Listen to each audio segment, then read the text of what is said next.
Good morning, Megan, Georgia, and everyone else around the world through the World Wide Web. This is the Morning Roast for Thursday, June 20th, 2013. How you doing? Guess who's back? Guess who's back? Hey, guys.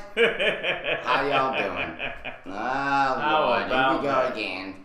Here we are back to the canvas. Yes, live from the Nut House once again. The assorted nuts are back. Speaking of canvas, hello Plastic, how you doing? DS Photo Guy is on. My buddy Ellen Macon. And Funky Dillo. Yes. What's up? A lot to talk about today already. We're going to get started right away. Definitely. It's 70 degrees right now in Macon, Georgia. It's cloudy, with a chance of scattered thunderstorms and showers with a high of 86 and a low of 69. Wow. It's 69. Yes. Funny number. Degrees. Oh. Well, isn't that... anyway. I'm not going to go to that degree right now. I'm kind of just warming up. Of course, you'd be already warmed up if you were doing that. But... Yes.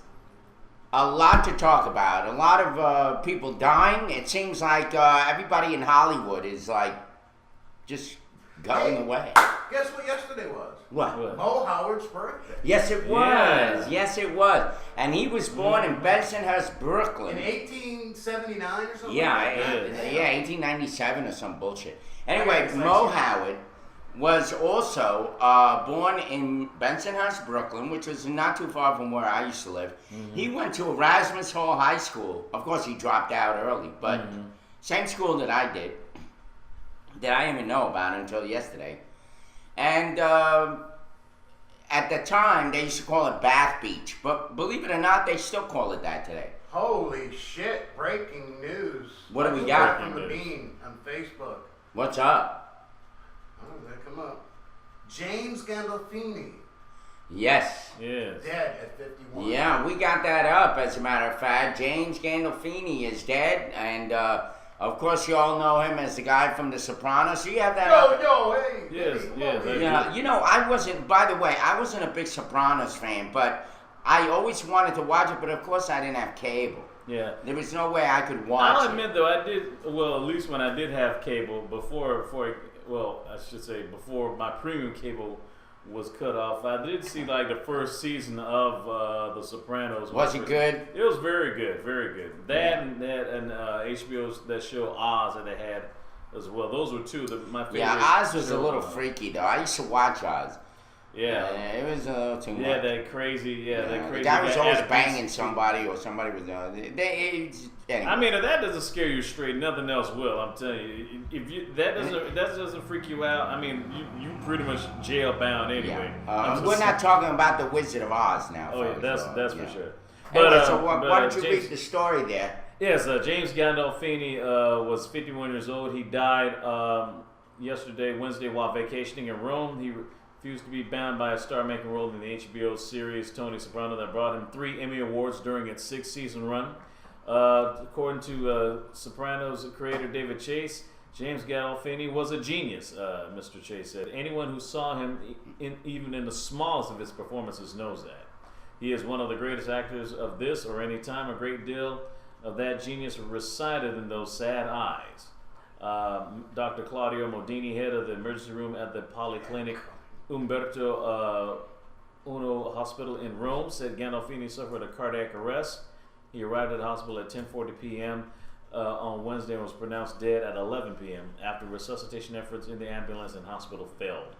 Modini told the Associated Press that an autopsy will be performed starting 24 hours after his death, as required by law. Wow. He was How old was he again? He was 51 years old. That's the same age as me. Mm-hmm. He was. That is pretty young. I should be dead because I'm 2 years older. Yeah. 2 years older. It goes to show you, folks. I mean, I spent 8 days in a hospital, and this guy dies in Rome. Right. I mean, he was kind of overweight. Every time I would see this guy, he looked heavier. Mm-hmm. I mean, I don't know if it's me, but I would see him in one movie, and he looked okay. I mean, he was always kind of heavy anyway. Yeah. But then I see him, like, on the red carpet, and he looked like 4 times the size that he was in the movie, Yes.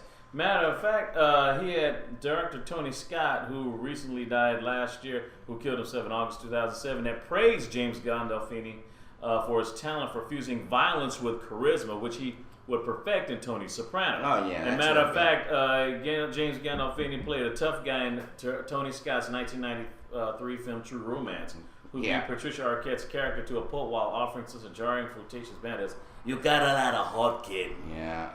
And also, he's been in other productions. He played Leon Panetta in the Yes, in that movie. Zero Dark Thirty. That was And directed I by didn't even know it was Catherine him. Bigelow. Mhm. Dude, I didn't even know it was Leon, whatever. I didn't know Yeah, it was yeah. him. Mhm. I actually didn't even know it was Leon Panetta he was playing. But Yeah. I found out towards the end of the movie that it was Leon Panetta. But they made him up. I mean, he looked completely different. I yeah. did not even know it was him. Mm-hmm. You know? I'm surprised he didn't get an Oscar nod for it. I mean, the way he looked. He may get one now. Post-mortem. Well, probably I doubt it because the movie came out last year, so they would have nominated the same that. Well, they give him a lifetime achievement award or some Possibly. crap. You know how people are when they, Yes. when people that are, especially this young. I mean, he was young. He's was younger only than 51. Marilyn, I think. I think Marilyn was like 52 or somewhere in there. Who? Marilyn Monroe. Marilyn, she didn't even make it to 50. She was barely. She Oh, died at oh. 36. She didn't even see 40. Oh, she okay. Yeah. Well, yeah, probably too much Olive Garden is what at Too the much. end. Too much grease in his food. I mean, the guy, like I said, the guy you would see him one day, Mm-hmm. and he was, like on a show, whatever. He was all right. Mhm. And then you see him like on the red carpet live, and he was like a gigantic balloon. It was Well, like, yeah, what the man. hell? You can't carry all that weight once you get in your late 40s and early 50s. Yeah. That's why I'm trying to get cut down myself. You know. Yeah, you don't want to go at 51 there. Yeah. A lot of people were mourning online with a flood of celebrity comments. Yeah, Bette Midler posted on her Twitter account, "The great James Gandolfini passed away, only 51. I can't believe it." And that's what she tweeted. And Robin Williams also tweeted, "An extraordinary actor. R.I.P. Mr. Gandolfini." His final projects include the film Animal Rescue, directed by Michael R. Roscom and written by Dennis Lehane, which has been shot and is expected to be released next year. He also agreed to star in a 7-part limited series for HBO, Criminal Justice, based on the BBC show. He had a pilot in the early interaction for the project. While Tony Soprano was a larger-than-life figure, Gandolfini was Sure as hell he was. exceptionally modest and obsessive. He described himself as a 260-pound Woody Allen. Wow. Yeah, and that's the thing. You can imagine, 260 pounds. How tall was this guy? I mean, he was kind of tall, wasn't he? Well, yeah, 260 pounds. I'm guessing he was at least 6 feet, I guess. Yeah, well, I'd hate for him to be 5'7". Oh, yeah, That would have been, that'd been really messed up if he was 5'7", Yeah, 260 meatball. Yeah. yeah. It says Lorraine Bracco, who played Tony's psychiatrist Dr. Melfi, said, "I had the greatest sparring partner in the world. I had Muhammad Ali." Her character went one-on-one with Gandolfini in their penetrating therapy scenes. He cares what he does, and he does extremely well. He grew up in Park Ridge, New Jersey, son of a building maintenance chief at a Catholic school and a high school lunch lady. He earned a degree in communications at Rutgers University. Gandolfini moved to New York, where he worked as a bartender, bouncer, nightclubs manager. And when he was 25, he joined a friend of a friend in an acting class. And his film debut was in Sidney May's A Stranger Among Us back in 1992. Mm-hmm. He also worked along with Denzel Washington in the movie Crimson Tide. Well, Denzel Washington and Gene Hackman. Yeah, no, he was That was a good movie. quite a great actor. Actually, Yeah, he that was was very one- Shakespearean. Yeah. They mentioned that. You mentioned that, right? Mhm. He was a Shakespearean actor. Was it? Yeah, that's what I heard. He knew how to do Shakespeare. Okay. Some bullshit. Yeah, I was trying to find. Maybe yeah, I'm but reading Crimson- about somebody else who died and I'm yeah. going back. But Crimson Tide was good. I think that was one of the last movies my dad and I actually went to the movies with together when we went. Before he started getting sick and stuff, because he really liked Denzel Washington. That was the one about the submarine. Yeah. Yeah, the USS Alabama, Crimson Tide. Yeah, Yeah. I mean, it sounds like something that you're gonna eat. Yeah, like football. Like- Yeah, I thought it was gonna be something about football, but it was about a submarine. Because my dad, as you know, he used to be he was in the army, and he always thought about, man, he would love to have been joined In a submarine. Navy, in submarine. Yeah, if he would have had a chance to go to the Navy, right, instead of the army, he would have loved to work in the submarine. You know. We all live in a yellow submarine. Yeah. Oh, by the way, Ed, you got us queued up here. I'm going to talk about the other death that we had this week, Yes. Yes. and let's do it, Derek. Oh yes. We got Slim Whitman. Yes. Slim Whitman. Yeah. Oh, I got it. That's perfect. Perfect. I'll be loving you. Remember Mars Attacks? That's exploded. That's exactly. It was perfect. I mean, Wow. if you guys remember Slim Whitman, he had a falsetto voice. He was a great yodeler. Yeah. Although I haven't heard any of his songs where he yodels. Mm-hmm. But the one that they played in Mars Attacks was Indian Love Call. Oh, that's what it was? Yeah, Okay. and then he had Waterfall Love Song or some Oh, bullshit. okay. Anyway, it was always about love. Mm-hmm. And of course, with his screeching voice, the yodeling voice, he got his point across. Well, do you have that story yet? Yes, he did. Yes, he did. I thought I had. Oh, it yeah, queued up. I do have the story. Oh, Yes. I got it here too. Okay. You got him? Yes, country singer Slim Whitman, the high-pitched yodeler who sold millions of records through ever-present TV ads in the 1980s and 90s, whose song saved the world in the film comedy Mars Attacks back in 1996, died Wednesday at a Florida hospital. He was 90 years old. Whitman died of a heart attack at Orange Park Medical Center. His son-in-law, Roy Beagle, said. Whitman's tenor falsetto and ebony mustache and sideburns became global trademarks and inspiration for countless jokes, thanks to TV commercials that pitched his records. But he was a serious musical influence on early rock and in the British Isles, and he was known as the pioneer of country music for popularizing the style there. Whitman also encouraged a teen Elvis Presley when he was the headliner on the bill and the young singer was making his professional debut. Whitman recorded more than 65 albums and sold millions of records, including 4 million of All My Best that was marketed on TV. Oh yeah, I saw that commercial many times during the 80s and early 90s. His career spanned 6 decades beginning in the late 1940s, but he achieved cult figure status in the 1980s. His visage as an ordinary guy singing romantic ballads struck a responsive chord with the public. For most of the TV 1980s, it was consistent fodder for Johnny Carson monologues on late night. Yeah, that Johnny Carson monologue, I watched it. Man, it's as fresh as the day I saw it the first time. Mm-hmm. That is a funny skit that he does. It's some kind of disease, and he says the Slim Whitman yodeling disease, whatever. Funny shit. Anyway, Slim Whitman dead at 90. 90 years old. 90 years old. I wonder if he could still yodel. Man, he's almost twice the age of James Gandolfini. Yeah, I know. Yeah. No, I mean, like my mother Well, he said. was kind of slim. Well, yes. Well, he Slim, was. Yeah, he was portly. He wasn't that slim. But yeah, he was slimmer than James Gandolfini. Well, yeah. You know, which maybe is the reason why. Yeah, my 90 is a good life. Yeah. My mother would always say, for a pigeon, he's flown far. Okay. Maybe too far. But I hate. I don't see too many 90-year-old pigeons. It's a saying. Okay. And really, That's an old in pigeon. Spanish, she used to say, "Pa pichón mucho volado." Yeah. Okay. Pichón is a pigeon Okay. for he's flown far. Tango put out? Then he dropped like in Mars Attacks. Remember when the Martian attack? I think I got that on the video. The Martian, this beautiful bird is coming down on this dove, and then the Martian picks up his gun and shoots the bird down. That's when everybody realizes these people aren't here for good, Yeah. That is if you call them people.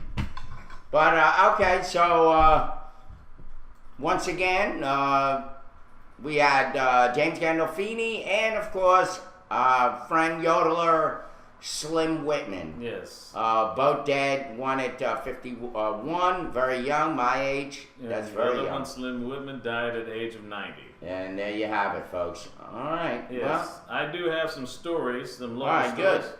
Bring it up. Four arrested for stealing ice cream, drinks at flea market. Gotta be kidding me. There was, never mind. Go ahead. They I were know. just giving our ice cream away this weekend. Really? Yeah. Downtown. Oh yeah, at the Jeez, couldn't they wait? I don't know. They couldn't wait till the first day of summer. I guess. I guess this goes along with the chicken wings. Yeah, the chicken wings and all that other stuff during Yeah. yeah, but it's not any Super Bowl season anytime So what's the soon. story? Well, the Bibb County Sheriff's Office has arrested 4 suspects in connection with a Tuesday burglary at Smiley's Flea Market. The suspects entered the flea market and stole ice cream bars and bottled drinks. When apprehended, the stolen items were in a cooler in one of the suspects' vehicles. The driver of the car was also found to be armed with a .48 caliber Glock handgun along with 2 Yeah. extra magazines loaded with ammunition. Also found were ski masks, hand gloves, and 2 walkie-talkie radios, and an assortment of tools and a stolen floor jack from Warner Robins Towing. Here's information released from the Bibb County Sheriff's Office regarding the suspects. To Kelvin Jadon Rains, age 21, from Macon. Rains is the owner of the vehicle. He was charged with theft by receiving felony possession of burglary tools, burglary possession of a weapon during the commission of a felony, and driving with suspended registration. Rains is currently being held at the Bibb County Law Enforcement Complex with a $20,860 bond. Tony Tabrin Burnett, age 19, from Macon. Burnett was charged with theft with receiving felony, possession of burglary tools, and burglary. Burnett is currently being held at the same place, Bibb County Law Enforcement (LEC), with a $14,900 bond. James Anthony Davis, age 18, from Macon, was charged with theft by receiving felony possession of burglary tools and burglary. He's being held at the Bibb LEC with a $14,900 bond. And Terrell Theo Burnett, age 17, from Macon, he was charged with theft by receiving felony burglary tools and burglary. All of them. He also with a $14,900 bond. That is really messed up. You have a family affair. Love you. Terrell Burnett. It's a family affair. I'm good. Where's my earplugs? Yeah, I know. Sorry. Here, right here. Wow. Woo! Okay. Thank you. Thank you very much. Play remote, baby. What a morning. Hey, man. Yes. Well, all right. Well, go to hell. Let that stupid kid rot in jail. By the way, you know. You're too kind. Or... Yeah, I really. let him eat ice cream and croak. But I mean, look. So what was he gonna do? Hold up Mr. Frosty? I mean, think about it. What the hell does he need a Glock for? To steal ice cream? Search me, man. I mean, if you're I gonna want do, to search you. yeah, dude, if you're This is gonna a do bigger that, excuse. if you're gonna go steal ice cream, you're better off just going in with a knife. I mean, going in with a Glock, that's pretty serious, no? Yeah, I mean, you must be really, really burning up. I mean, Wow. if you're gonna. And Smiley's, you know, I had a booth at Smiley's. Mm-hmm. And I also did a couple of concerts. I had a big, a stage built actually by the people at Smiley's. And I was promoting some bands there. I don't know if you remember that. Mm-hmm. I did that during the time when I was a terror. I had 3 bands show up. And of course, they were not paying me shit. Mm-hmm. And so it got to the point that it was almost, every weekend I had to have 2 bands lined up. And I just decided, you know what, this is not worth it. I'm not getting paid for this shit. Right. And right. so, but they did build a 15 by 12 foot stage that I told them I needed for the bands. And so Smiley's got a lot of people. Mm-hmm. If you're going to go steal ice cream, go to the bodega. Don't go to Smiley's where there are 10,000 people around you. Doesn't make any sense. And if you're going to steal, go for broke. You know, why steal what? How much ice cream were they stealing? probably no more than like $50 to $100 of ice cream because they had ice It's cream gonna bars. melt. Ice cream bars. They didn't get like the big tubs like the Bluebell or the Breyers ice Stupid. cream stuff. I mean, if you're gonna Stupid. if you're gonna go for ice cream, at least don't go for the little petty stuff. Get the big stuff. I mean, go in bulk. They're very intelligent. Something that's gonna melt away in a couple hours. It doesn't make any It's sense. like that's messed up. Even in crime, you have like low goals. I mean, Yeah. going, Well, yeah, that logo. Yeah, that is real low. What are you gonna do with it? I mean, I know that when they steal money, it melts away, so to speak. Mm-hmm. But come on, guys. Yeah, Fat Venable is Talk about petty just to thieves. be cool in front of his peers. Yeah, Talk about petty thieves. yeah. Shame on you. Bean says, "Yeah, never steal anything that melts." Yeah. They all know. Anyway, so Mm-hmm. ridiculous. Yeah. Anyway, what else is in the news? So we have. Oh, by the way, Uh-huh. Laura Giddings, Yes. the parent. I'm trying to bring up the story. There it is. Giddings remains leads to Pike County. Oh. They're saying that it says William and Karen Giddings. Hey, if you guys don't know about Laura Giddings, we talked about this story earlier, right? Why don't you give us a preface on it? Yeah, Laura Giddings was the Mercer Law graduate who was a classmate of the alleged killer Stephen McDaniel. Yeah. They both graduated back in That's June of 2011, 2 years ago. And a few weeks after she graduated, she was missing. Killed. Was killed.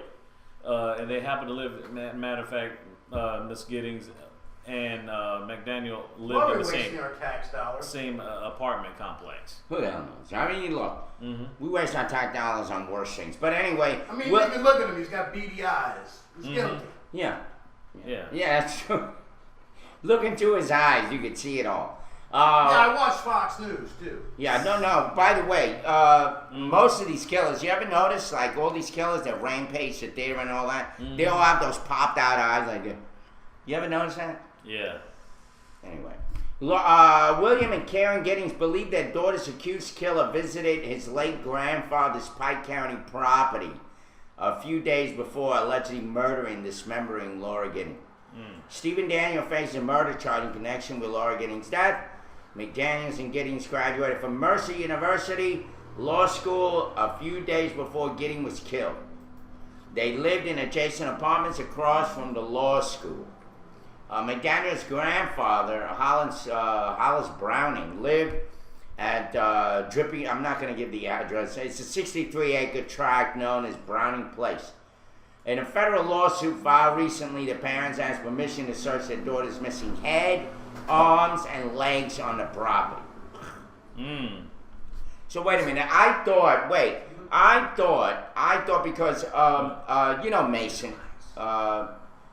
What's up? My He's God. he's guilty. Look at his eyes. Yeah, he's got the right. He's got got the right look. The eyes of guilt. Jeez, that's Yeah. He needs that's some about as lens ugly crackers, as too. you get, dude. I could Sheesh. see that guy's stomach from his mouth. You can see his spleen. Yeah, yeah, that's a spleen screen for sure. No, you think about it. When you know this guy Mason, he's the guy that manages Juby and the Blowfish, whatever. Juby in the morning after. Yeah, Juby morning after. Yeah. Yeah, Juby in the morning after. Yeah, you got mixed with Hootie in the blow. Juby Yeah. and the Doobies. Yeah, Juby. Yeah. Anyway, Juby and the blood. they are like Blowfish, you know, all of them, except for Juby. I like Juby, but his band is, yeah. Anyway, he had said that one of the legs or one of the arms was found in his yard. Right. Now this story is saying that they're looking for the missing head, arms, and legs on the property. So does that? I don't think that he would lie to me and say, "Yeah, they found her arm. I think it was his arm in his backyard instead of a torso." Oh, he thought it was a torso. Because the torso was found somewhere else, wasn't it? Garbage dumpster. Where was the torso? It was in a dumpster, right? So I think the story is wrong, and I'm telling you, this is what they do all the time. The press always screws shit up. I think that they should have put down arm, leg, you know, and head. We know about the head.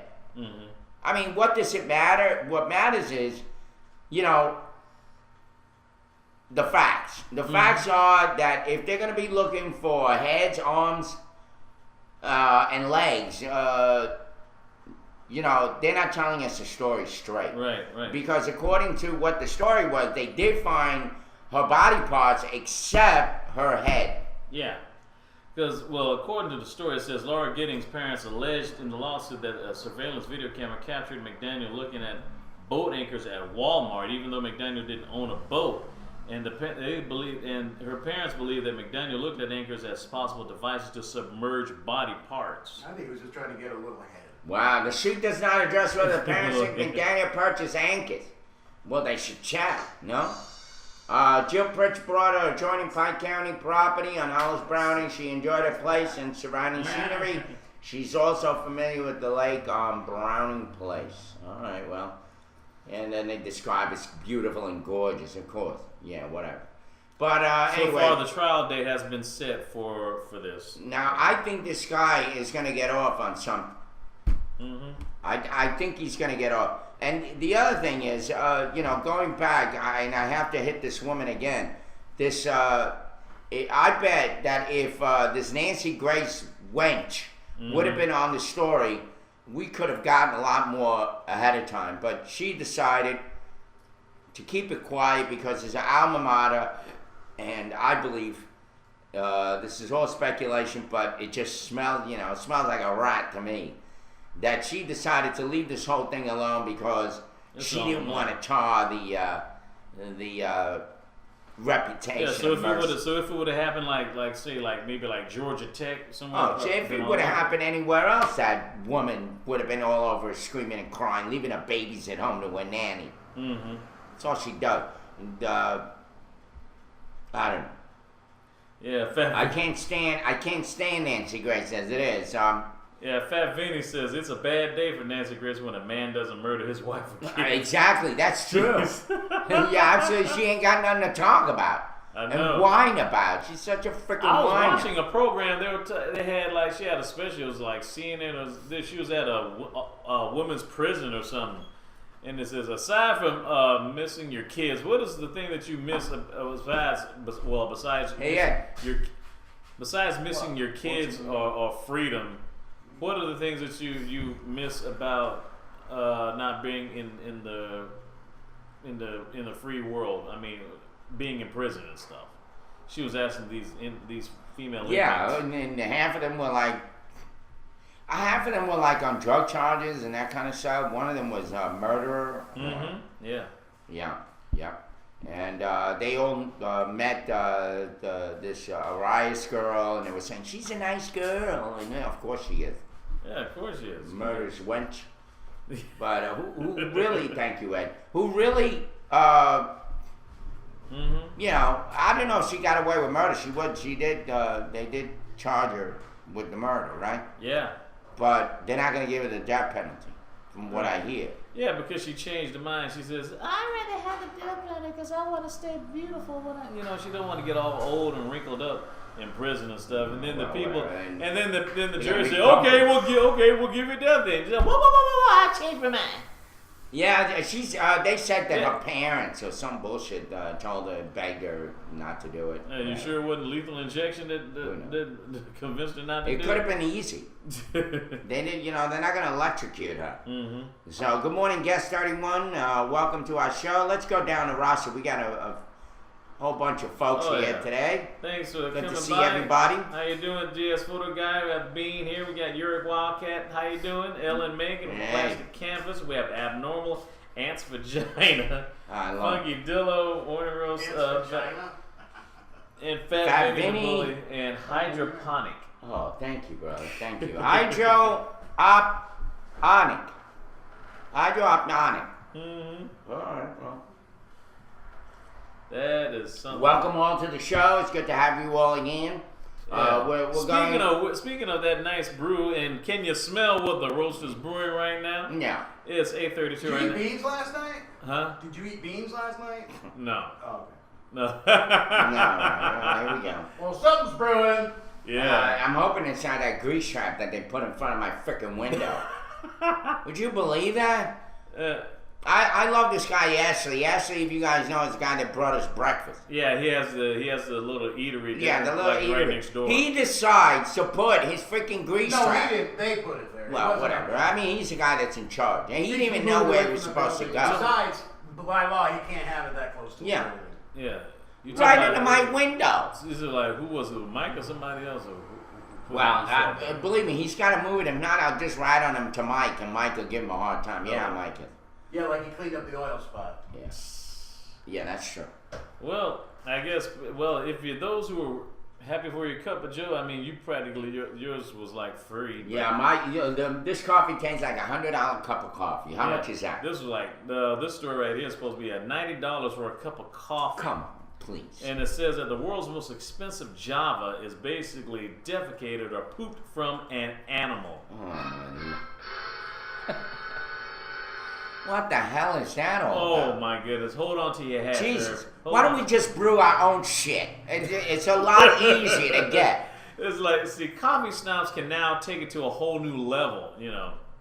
Being, you know, speaking of brown nosing, please. the world's most expensive and extremely rare cup of Java, I wonder why, made from beans extracted from the excrement of a small animal, is ready to reach a broader audience. The Kopi Luwak coffee originates from the Indonesian island of Sumatra and is famously produced by the Pteroxyrus, a rare relative of three breeds of civet, a slinky mammal that looks like a cross between a cat and a mongoose. So when the Paradoxurus eats coffee cherries, the beans leave the digestive system more or less intact. The beans are then gathered, cleaned, and roasted. Well, thank goodness for that, they're clean. Amazingly, a cup of Kopi Luwak typically costs about $90.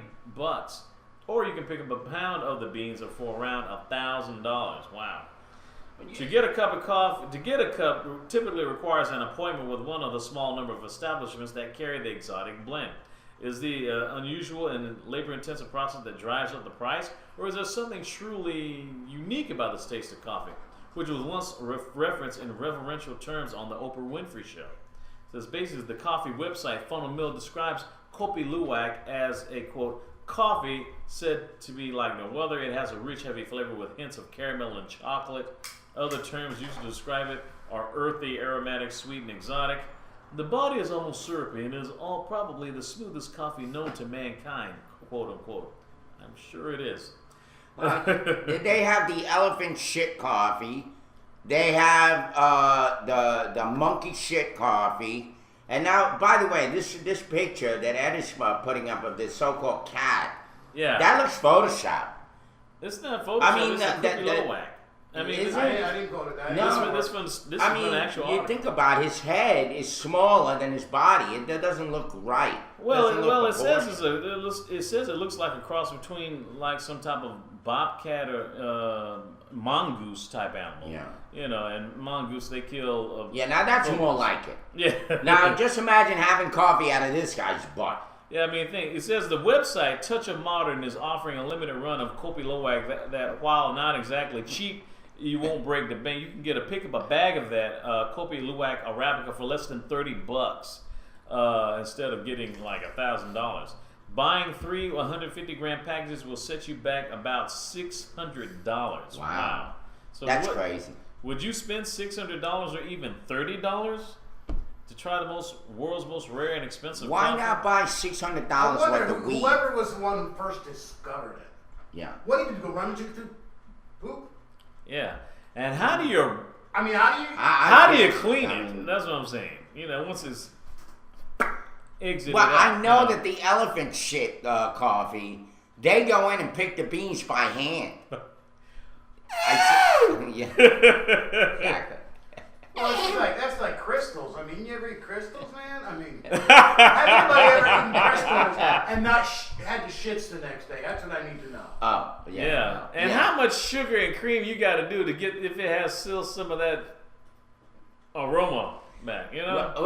The problem with crystals. I want to know about crystals. That's all. Well, the problem with crystals is that you got a craving, so your stomach is a little overactive, right? Yeah. Right. Then you go eat and eat those burgers, and you know it gives you the runs. If not, I mean, it comes out. I call them rectal rocket burgers. You're like, hey man, this coffee smell like. Yeah. Even the bored dog. Just smell like. Wow. Yeah, that's true. By the way, put that again, because Hirac says, I will eat coffee beans and you can wait a day or so and I can attempt to make you some of this. 1,000 pounds. Wow. Wow. Yeah, Hirac. No thanks. Save it for another friend. Anyway, Lord, yeah, rectal rocket burgers, I call it that. Because after you eat a few of those, we call them White Castle. Yeah. And here they call them crazy. There were two brothers who fought, and somebody said, "You take the south, and I take the north." Yeah, yeah. Whatever. That's basically the same thing. Like one place, like in Macon is Checkers, and other places Rallies. You know. No, I didn't even know that. Yeah, like one place we have Hardee's, and other else is called Carl Jr.'s. You know, that type. Yeah, I love White Castles too. And the ones that I really, what I really love about White Castle are their French fries. They have the best French fries. I don't care what they're not overcooked. They're just right. They're nice and soft. I like my French fries crunchy on the outside, soft on the inside. Yeah. McDonald's fries are okay. I think, that and the Checkers fries. I kind of like them. You know, kind of. Well, Checkers fries are the other one, that seasoned one. Mm-hmm. No, White Castle doesn't season their fries. Maybe Crystals does. No, Checkers does. Checkers. Oh, okay.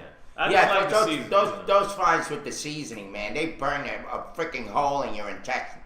And never mind what your colon feels like afterward. Like, you can't even wipe anymore because it's like, it just hurts you. Yeah. You know, it's like, you know, when you use a napkin after a while when you got a cold, your nose gets sore. That shit happens to your butthole. Do you imagine that? You're sitting there with a sore butthole all day. I'll twerk for. No, thank you. I'll twerk for KFC Fat Vinny. Did you work for that early? So Fat Vinny, have you been to the Caramel Kitten site? Have you been to Caramel Kitten site, Fat Vinny? That's a great soundbite, Ed. I love you. Twerking at the chicken. Brooklyn's back, baby. You know it. Look, I got my hat on, just letting everybody know. Fat Vinny, I think you need to go there because I was making people were joking about that when Chris Payne was here. We were talking about that when Tommy Sotomayor was interviewing Caramel Kitten, and she was the chick that had the twerking video. She was like in Walmart, all over the parts of Walmart, twerking near the beer, twerking near the beer, twerking near the beer. Then she went twerking near the produce. Twerking near the produce. It is like a freaking produce. The way with that big butt, they look like two big onions. Yeah, twerking near the plasma TVs. Twerking near the plasmas. Twerking near the plasmas. Rocco says, "I wish Fat Vinny had died instead of Tony Soprano." Come on, come on, Rocco. Be cool. Fat Vinny's alright. Come on, but you know, Fat Vinny. Speaking of that, are you really fat? I mean, I'm sure that you wouldn't call yourself Fat Vinny if you were skinny as me. Well, you know, that's the Vinny guy, you know. Vinny the Boots? Yeah. Are you sure? I think so, yeah. Oh. One who came by. He's 275, 10. Wow. That's bigger than Gandolfini. Yeah. Are you like 51 yet, Fat Vinny? No, he's talking about. Oh, yeah. Can't be. Oh, he's 50 years old? You got a year to go. Don't worry about it. Might as well enjoy yourself. Okay. Be gone in a year. No, God forbid. No, we need you around. Believe me, we need you around. Yes. And because that's one more chatter that we have to bring our numbers up. Yeah. Speaking of chatting around, you know, this has been we've been having some crazy stuff going on with these alligators. Oh. Another one? Yeah, another. This is 3? Yeah, number 3. Oh, number 3. Yes. We're gonna find. You know, we got alligators around here, but they're called people. Got a This bunch is of from, them. from, I guess, from Liz Fabian from the Telegraph. Says 2 eyes glowed from the tall grass off I-75 near Harley Bridge Road. Says 3 Bibb County deputies with flashlights stood watch over an alligator for more than 3 hours early Wednesday morning yesterday. Yeah. Someone passing by about 2 a.m. phoned 911 after seeing the gator off the northbound ramp. How big? Well, I'll probably get to it. The officers babysat the reptile as it took rescuer Jason Clark 3 hours to get there. His truck broke down in Forsyth on his 3rd trip to Macon this month. It says death been our busiest year for alligators. Said Clark from Southeastern Reptile Rescue in Spalding County near Griffin. He already, as you said, this is his 3rd one because he already captured 2 nearly 10-foot gators this month. June 2nd, one slid under the deck of a vacant home in Bloomfield Road in Macon, and the other one 9 days later. Jose Mackey had one in his backyard at Kiernan Drive in East Bibb County. So I'm guessing it's about the same size, about like 8, 9 I think feet. they're all leaving Florida because Florida sucks. I swear to you. I mean, you only hear these stories in Florida, right? Everything tastes like chicken. I'm telling you, everybody's moving to Georgia. But you know, the other thing Yeah, is, because they want to speak English. Okay. That's why I left. I'm serious, man. It's bad down in South Florida. yeah, what in Florida? South Florida, yeah, man. Yeah, a lot of alligators here. But it seems like we got more here now. It's Yeah, like- I guess you would call them alligators. Yeah. Oh yeah, crocodile. Hispanics. Crocodile, Rockwell. They invaded Fort Lauderdale. Wow. Now, anyway, I wouldn't eat anything that's a lizard type of thing. Press 1 for English. Okay. Oh, by the way, not too long ago, there was a story about a woman serving green beans to her son, Right. and out of a can. Yeah. And she opened it up right out of the can, put it in a bowl, and then served it. And they noticed there was something kind of dark green in it.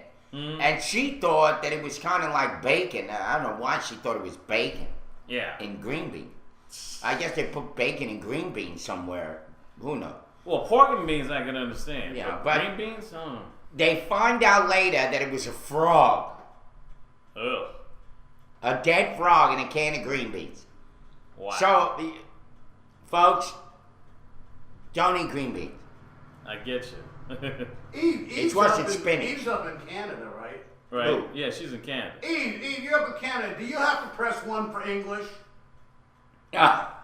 What a pain in the ass that But is. see, that's Canada. How dare See, they? They don't. But it's not Spanish. They have to press 2 for. It's French because you got Quebec there. You know. Anyway, so I don't know. I don't eat canned vegetables. I buy frozen. Good idea, plastic.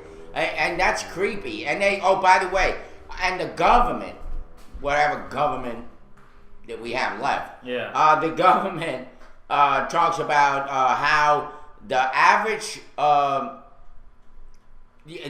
not the average, what's the thing? The most common things that you'll find in canned food, remember? We were just talking about in canned food now, folks, is rat or mice, Ugh. right? Snake and frogs. Goodness gracious. That's pretty gross. Yeah. Gross. So now I'm afraid to buy canned food now. I know, man. You gotta watch out, man. You gotta watch out for these things. Yeah. Speaking of some more animal news, Oh, good. It's really bad. A Georgia police dog found dead in handler's car. This was in Woodstock, Georgia. Whoa. Yeah, a Woodstock police officer has been placed on paid administration leave after a police dog was left in his car and died of a heat stroke. The Atlanta Journal-Constitution Stupid. reports 3-year-old Spartacus, a Belgian Malinois, was found dead inside an unidentified officer's patrol car Monday at his home in Pickens County. Spartacus performed narcotics searches, tracking, and helped with apprehensions. Woodstock police spokeswoman Brittany Duncan says that the dog's handler is devastated by the loss and had worked with police dogs for 9 years. Wow. Duncan says that the handler's former canine partner is now a family pet and lives with him. Officials say a memorial for Spartacus will be held at a later date. Well, there you go. And that's like a family, according to, that's like what happens with kids when the parents leave the kids in the cars and they suffocate. DS for that. I apologize, but it was just a really sad story. It had to be said. Yeah. But I mean, it's just like you know, like they say, when you have just like a baby, you know, you have to treat your dogs, your pets like their children. I mean, you don't leave your babies out in a car because that child could die of a heat stroke. Same thing with the dog. In fact, they had PSAs years ago about leaving the dog inside your car for a extended amount of time. Is matter of fact, it's better off. I mean, unless you are a cop, it's better to have your dog just left at home, because the heat inside a parked car, especially in these soon-to-be summer months, because first day of summer starts tomorrow anyway. Yeah. Says the heat alone can cook a dog's brain. Well, you know, it's You know, a stupid damn thing to hard. do, but you know, when people do it, by the way, even with dogs driving around, people like have the dog running around and all that in the car. They should harness them down. People don't think, you know, they just don't. And there was one time when we were driving, my ex-wife and I were driving in New York, and the law had just passed that you have to put the baby in the bag in a seat. Right. And there's this mother with a little baby in the front seat. And she has the belt on, but the baby doesn't have the belt on, you know, because you can't put a seatbelt on with the baby in front of you unless you're going to crush him up against you. Mm-hmm. And we were just like yelling at them, saying, "We're going to call the police on you. I got you better put that baby in the bag." And they did stop, and they did do that. I guess maybe we were big mouths, but I was just furious that this parent could be so reckless. They're so stupid. That, I mean, the law had just passed, so it's a big deal, and yet you still see it happening. It's just like people, you know, they don't see stop signs, even though there's a freaking stop sign that's been there for years. Right, that's true. They don't read. That's a shame. It really shows the intelligence of some cops. Yeah. In all caps, like, yeah, you're right. Fat Vinny, the bullet says, because there are too many laws. When you have too many laws to enforce you have to hire less than qualified cops to enforce those that's very true. laws. I know. And then- And half of these idiots don't even know what the law is. Mm-hmm. They have no law of self-control. They have no self-control, some of these cops that they hire. By the way, I got to speak to the sheriff last week. I don't know if I mentioned it because I went into the hospital. But we had a great time. We spoke for about an hour. The sheriff, they're going to get new uniforms, by the way. The uniforms are much better. Okay. And black pants and kind of gray shirts. They're going to look very spiffy. Well, that's good to know, especially since that's actually a good idea, since there were, you know, from last week somebody was posing as sheriff deputies and broke into somebody's house. Remember? Yeah, that? well, they look like UPS guys now Yeah. with those beige. You know, they don't instill respect. Yeah. And that's what Authority. happened in New York. In New York, they used to have like these powder blue shirts and dark pants, and people, they look like doormen. Well, yeah. I mean, powder blue is not. Yeah, and then That's not the most masculine looking color. yeah, in the world. it isn't. And even with the brownies, they used to call them brownies, and those are the guys that write up tickets. They were getting beaten the shit out of in New York. Everybody was getting mugged. These people, when they were writing tickets up, and they changed their uniform to look like police. Wow. And it worked, you know. Wow. Jeez.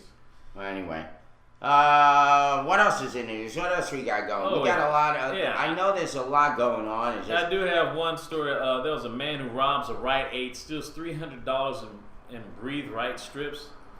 Jeez. Yeah, snoring problem. Yeah, that bad snoring. Yeah, you snoring that bad? Jeez. Police are looking for a man who stole $300 worth of Breathe Right strips from a Rite Aid in Watertown Monday afternoon. Watertown. I guess it's from Watertown, Connecticut. The man entered the Rite Aid on 1271 Main Street at 4:01 p.m., took the strips and left.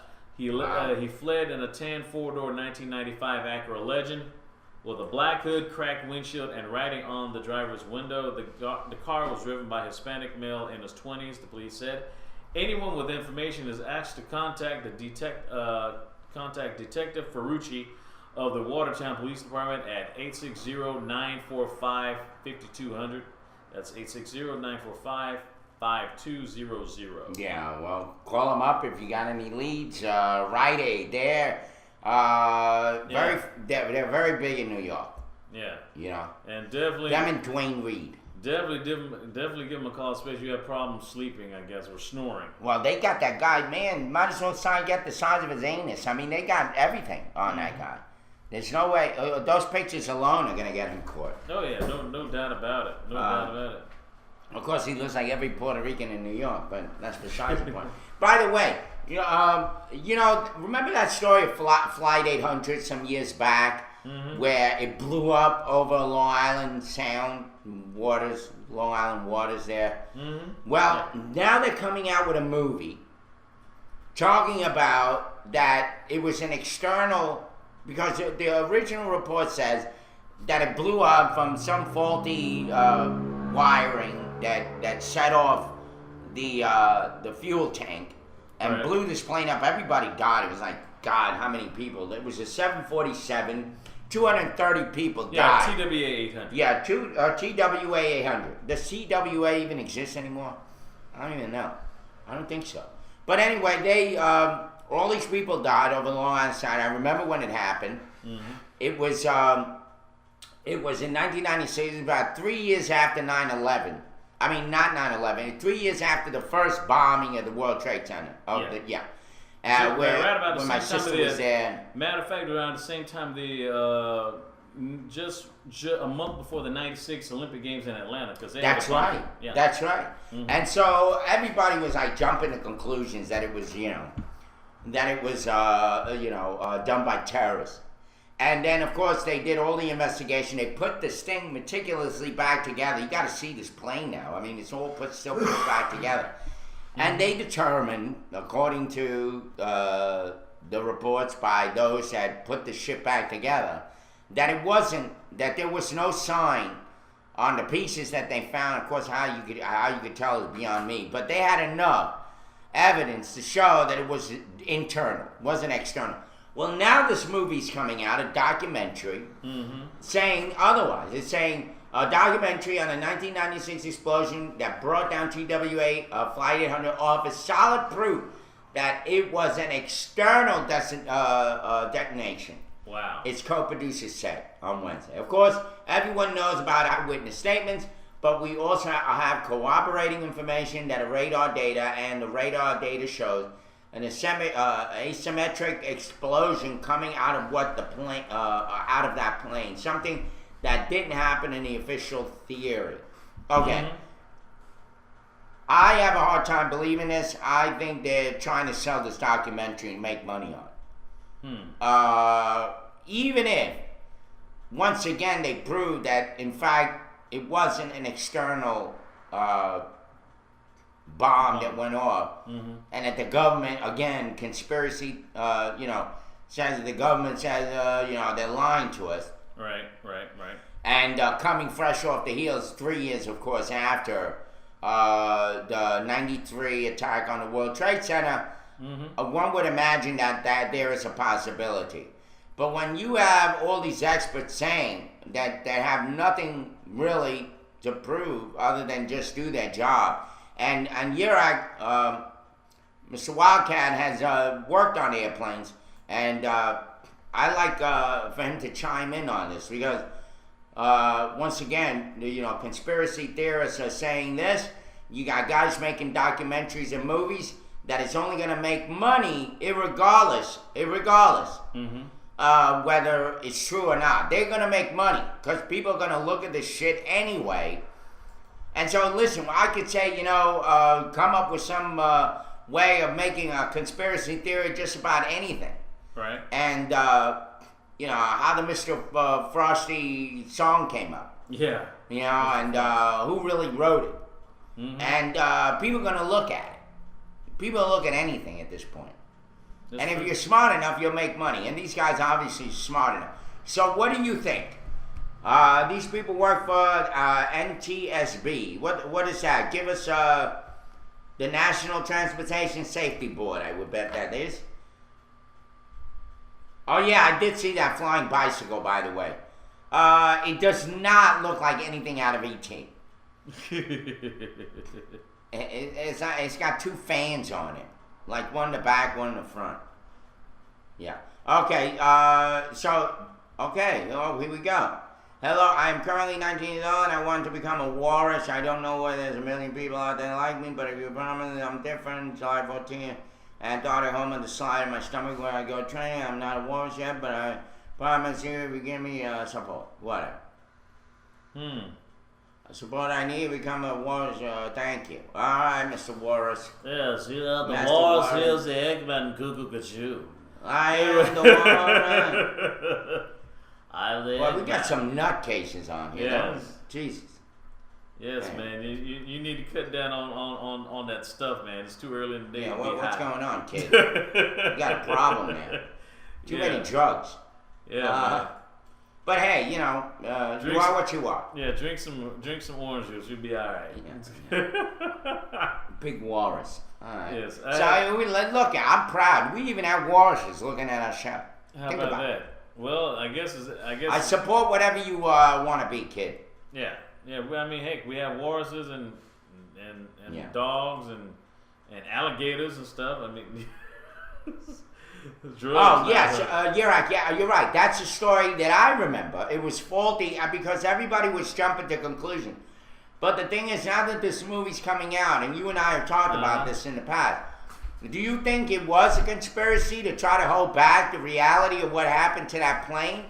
Because now that this movie is going to have like proof of radar and all this other bullshit, where they came up with that radar history is beyond me. I don't know if they record this stuff, you know? But what about? But they said it may be faulty wiring, not necessarily a missile. So basically, just bad engineering on that plane. I mean, you could have. I mean, if that's the case, maybe some people bad. Maybe it's a lot of people going to lose their jobs. Yeah. Actually, this is a good conspiracy right here. Maybe this is why the government is not saying anything. Friendly fire. But I also remember that U.S. Navy, by mistake, fired a missile. Hit that button. Yes. Yeah. Very Wait. interesting. There we go. We're Maybe. working on timing. All right. Yeah, I know. All right. Are we going on break yet? I don't know. Are we going on I right know. now? What We're time? like 15 seconds away from 9 o'clock. Oh, I guess shit. it's got maybe Well, good time. very close to it though, if not yet. Well, anyways, You got another story? What's your weather? well, it's 73 degrees, supposedly sunny, but that doesn't look that way here. It's barely sunny. It's partly cloudy right now with a high of 86 and a low 69 degrees. There will be a chance of scattered showers and possibly thunderstorms later this afternoon, if not this evening. It's 9 o'clock a.m. Wow. We're watching the Morning Roast with Irv and DB and Ed. Live at the Nut House. Yes. And Right here, making joy. we'll be right back. Awesome. A brutal case of abuse. Some neighbors knew it was happening but did nothing about it. Thanks for joining us for News Channel 3 at 5. I'm Michelle Reese, and for Claudia this evening. And I'm Richard Ransom. Antonio Davis is behind bars. He's accused of torturing his girlfriend for hours at the Bella Vista Apartments in Hickory Hill. WREG's Melissa Moon asked neighbors to explain why they did not call for help. He was beating her, kicked her in her stomach. He hit her in her head with a gun. He chopped her in her throat. This woman, still too scared to show her face, admits she should have done something when she saw the woman across the hall being beaten by her boyfriend. And I was scared for her. And I kept saying, let's call the police. We gotta call the police. But she says because the man had a gun and appeared to be on drugs, she was afraid to do anything. And I just didn't know what he was capable of doing, and I just didn't want any parts of it. Police say Antonio Davis beat, choked, and burned his girlfriend because he thought she was cheating on him. The victim told police he hit her with a belt, cable box, and the handle of a gun.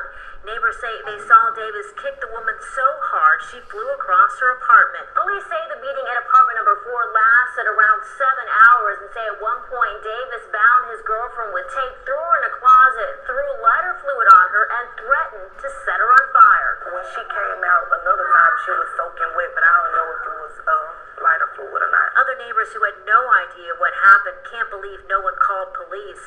This woman is just glad Davis is behind bars and the girlfriend is safe after last week's attack. I kept thinking we need to call the police because what if she died? In Hickory Hill, Melissa Moon, WREG, News Channel 3.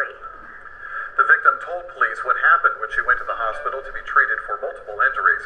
Davis is also charged with especially aggravated kidnapping and domestic violence. He's being held on a $500,000 bond. Three Atlanta radio hosts were fired Monday after making fun of a former NFL player, Steve Gleason, who is battling ALS. Gleason was diagnosed in 2011 with amyotrophic lateral sclerosis, better known as Lou Gehrig's disease, and has now lost most of his motor skills, forcing him to communicate solely with a computerized device. In an on-air segment on Atlanta sports radio station 790 The Zone, the three hosts, Steak Shapiro, Chris Dimino, and Nick Cellini, imitated Gleason using a robotic voice and poking fun at things that someone suffering from ALS might say. Knock, knock, what? Who's there? Smother? Smother who? Smother me. Do me a favor. Knock, knock. Not even. There's a third one, huh? Who? God help me. Who's there, Steve? I'm who? I'm going to hell. The radio station's senior vice president and general manager posted an apology on the website stating, "We deeply regret the offensive programming that aired this morning. We suspended the three individuals involved immediately following their comments and have since terminated their employment. We sincerely apologize to Mr. Gleason, his family, and all those touched by ALS." One of the radio hosts, Nick Cellini, tweeted an apology which said, "My apologies to everyone. It was a stupid attempt at humor that backfired. Emphasis on stupid." Steve Gleason is guest writing a column for Sports Illustrated this week, which details his battle with the terminal disease and relationship with his toddler son. And we are back. We're back. Let's give them something to talk about. Well, here's the thing. I think about that, and in a sense, I mean, they're right to have fired these guys, I guess, because that's not something that's funny to me, Yeah. you know, especially, you know, I myself suffer from conditions, and I wouldn't like people making fun of it. Mm-hmm. But I also think about, and I said to myself, you know, thank God that we're not on network television yet, because we would have been gone a hell of a long time ago. Oh, yes. With some of the shit that we talked about here on the show. Oh, yeah, definitely. And, No doubt. you know, oh, thank you guys. I'm glad to see you too. And I'm feeling much better. But here's the thing. I'm still the kind of person that, yeah, I believe in freedom of speech, and I always said that. I think that's real important. It's the First Amendment, for God's sake, you know? Mm-hmm. Freedom of speech. Could you imagine everybody shutting you down every second? But, good morning, Tara London! Welcome, buddy. I believe that freedom of speech is one of the rights that we have as citizens, and no matter how disgusting it is, you shouldn't be punished for that. So that's my only concern here, that these disc jockeys these shock dogs were fired over a freedom of speech issue. And yeah, it wasn't tasteful. It wasn't even funny, you know. Yeah. And I certainly need to work wouldn't on like your hearing timing. it. Yeah. But look at what's happening now. And there's a story if you want to look it up. But Lil Wayne is in so-called big trouble because he did his video, and in the video he had the American flag up. And then it droops down, like falls, and it reveals all these kids and all these people. By the way, which I didn't see one white guy in that crowd, okay? And he's talking about New Orleans, and he's singing about America, and America, you know, some bullshit song that obviously has no tune to me. It's just a bunch of rambling. But at the same time, when the flag draped down, he is stepping on the American flag. Did you see the story? No, I haven't. It's on TMZ somewhere. It's all over the place. I mean, it's a big deal right now. They're really pissed off at this guy and saying, oh, how dare you step on the American flag. And by the way, it is against the law to do that. But against the law to they're- drop- to have to it on the stomp ground. an American flag, but They haven't touched the ground, actually. Well, not against law. right, to have it not only touch the ground, but I mean, it touches the ground, but if you step on it, it's against the law. It's a federal law. However, there is no punishment because of the freedom of speech that covers that. That you have a right to do that Well, yeah, as a because, freedom of speech. because the flag has civil rights, though, even though it's not an actual human being, even though it's treated as a living, breathing flag because the country exists that it flies over, I should say. Yeah, and bring on the shirt, baby. I love it. I'd love to have that anarchy A on my chest there. Mm-hmm. I guess I would say that I am some sort of an anarchist in my own way. Of course, mine makes sense. But But anyway, what about that other story that the video that Ed showed earlier about the Memphis woman who was tortured for 7 hours by her thuggish boyfriend? What's going on with that? what What's are you going on talking with about? Memphis, Tennessee? Well, before that, they were talking about this woman before the first video they showed. I guess this is when you were in the bathroom. This I woman was was in the tortured. bathroom? Oh, yeah, okay. She was tortured for 7 hours by her thuggish boyfriend. This is Memphis. Like something about Memphis, Tennessee that just brings out like these crazy women and these baby making thug dudes. Just Dude, bring it's their not just secret baby making thugs. Look at this guy that just headbutted the guy that went to jail because he slapped a judge's butt.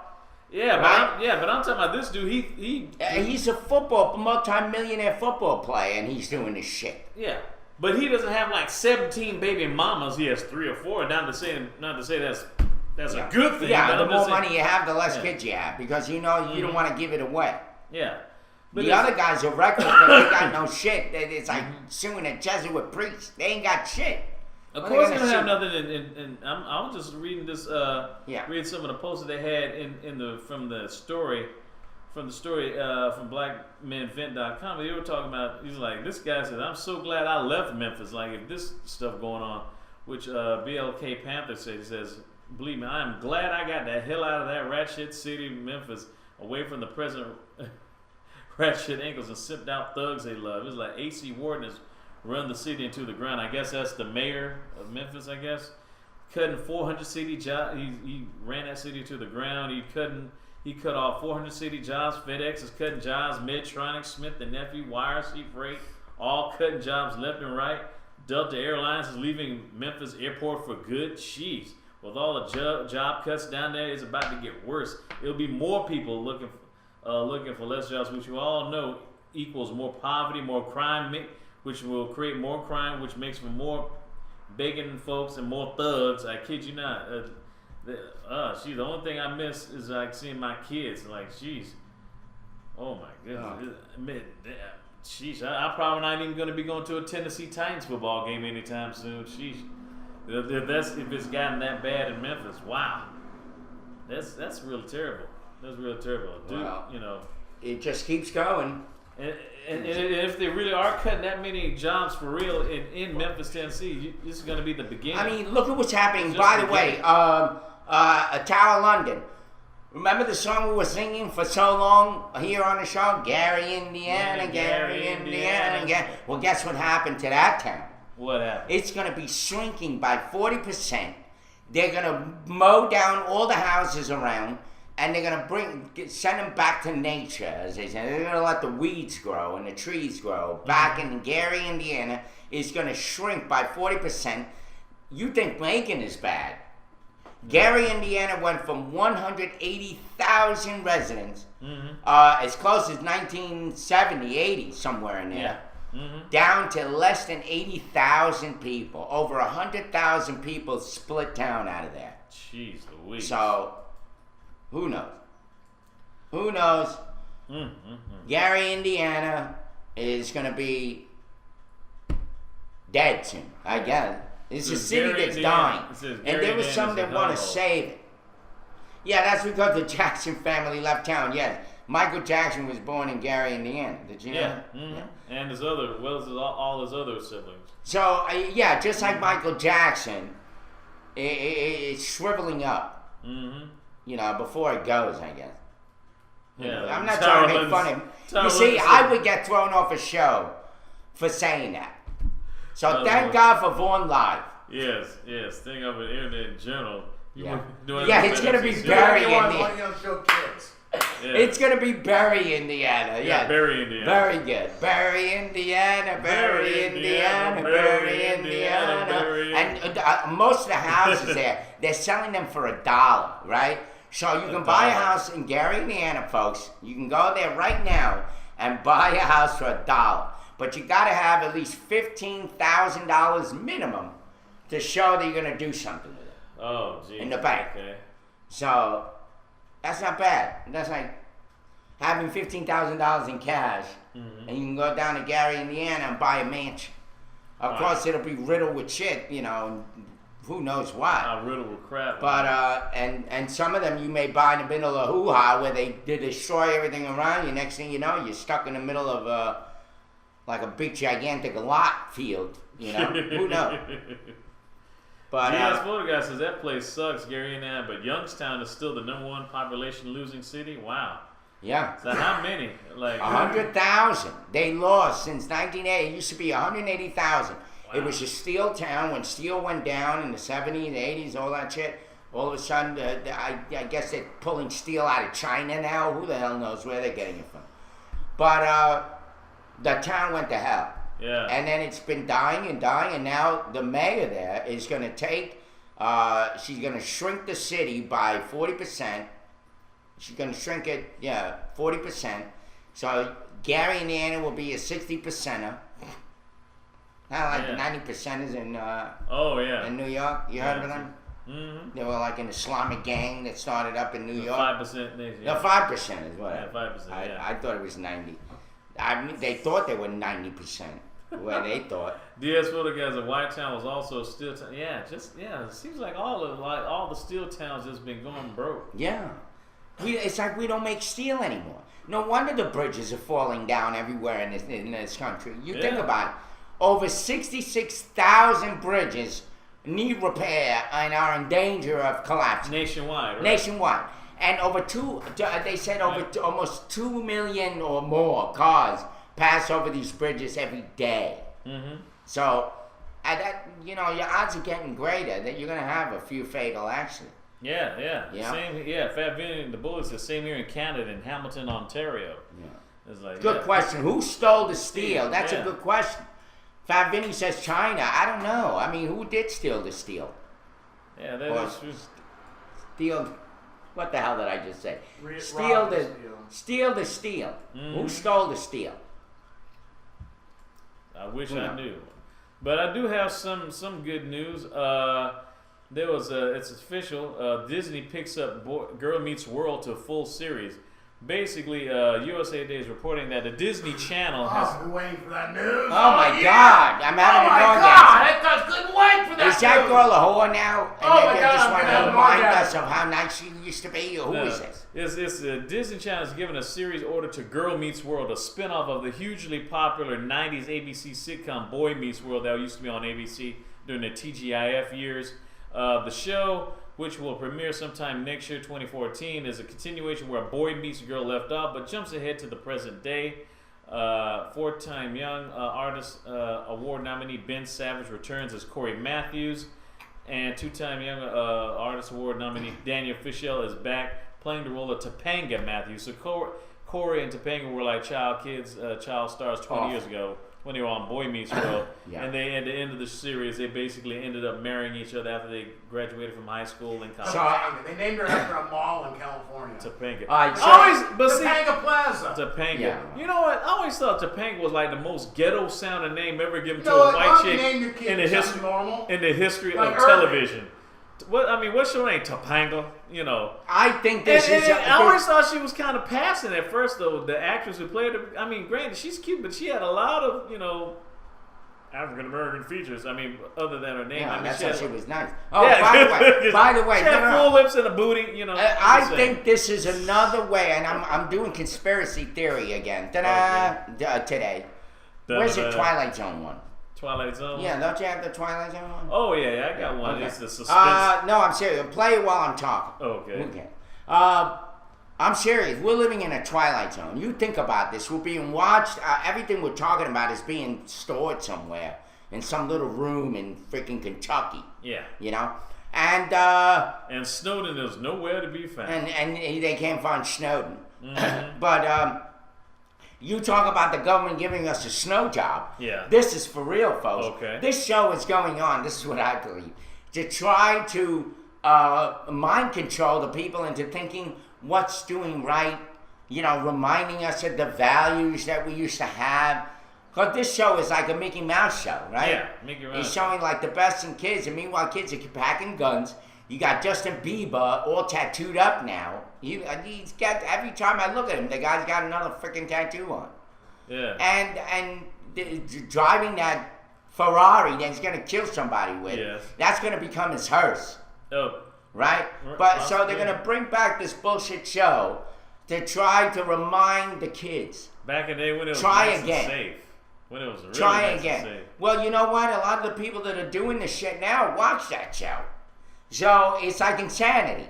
Okay? So it's like you're repeating the same shit except, expecting different results. yes, the world is They're going to crazy, show but this just bullshit just show watch to this remind show. kids and people and bring in a new audience and continue the bullshit mind games of these TV shows that control the emotion. Everybody's all wrapped around like it's real life. Look at what happened with Tony Soprano, who just died. Mm-hmm. Everybody's like feeling like it's a brother that they lost. Amen. I mean, I wasn't a big Sopranos fan. And I did think that every time I saw him in a movie, the guy was brilliant. A brilliant actor. And I feel bad that he's dead at 51 because I'm 51. Yeah. And he's young. Very young. And he died in Italy. Yeah. You know? Who knows? What you think? I don't know. You what got a that theory? means. Okay. Maybe I did. Because He died Catholic. Okay. How's that? All right. And somebody mentioned today, by the way, was it you, Fat Vinny, or it was Here Forever or somebody. Yeah. Mentioned that Obama mentioned yesterday that we need to stop Catholic schools here, or Catholic education. Well, I don't know. I never heard I know that. he was in Germany this week. Who knows what was he in could have Germany said there, today, right? But I don't know about that. Yeah. Very interesting theory that you had, Irving. Very interesting. I can't hear shit. That thing is so low. Can they hear it? Well, I should hit the mic. Okay, hit the mic. Do Okay. that again. Repeat.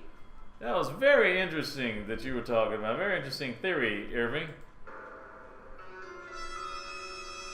That's a little better. Boy, you got cheap speakers on that. My good shit. Whatever that shit is called. I hate those Macintoshes. MacBook. Give me a break.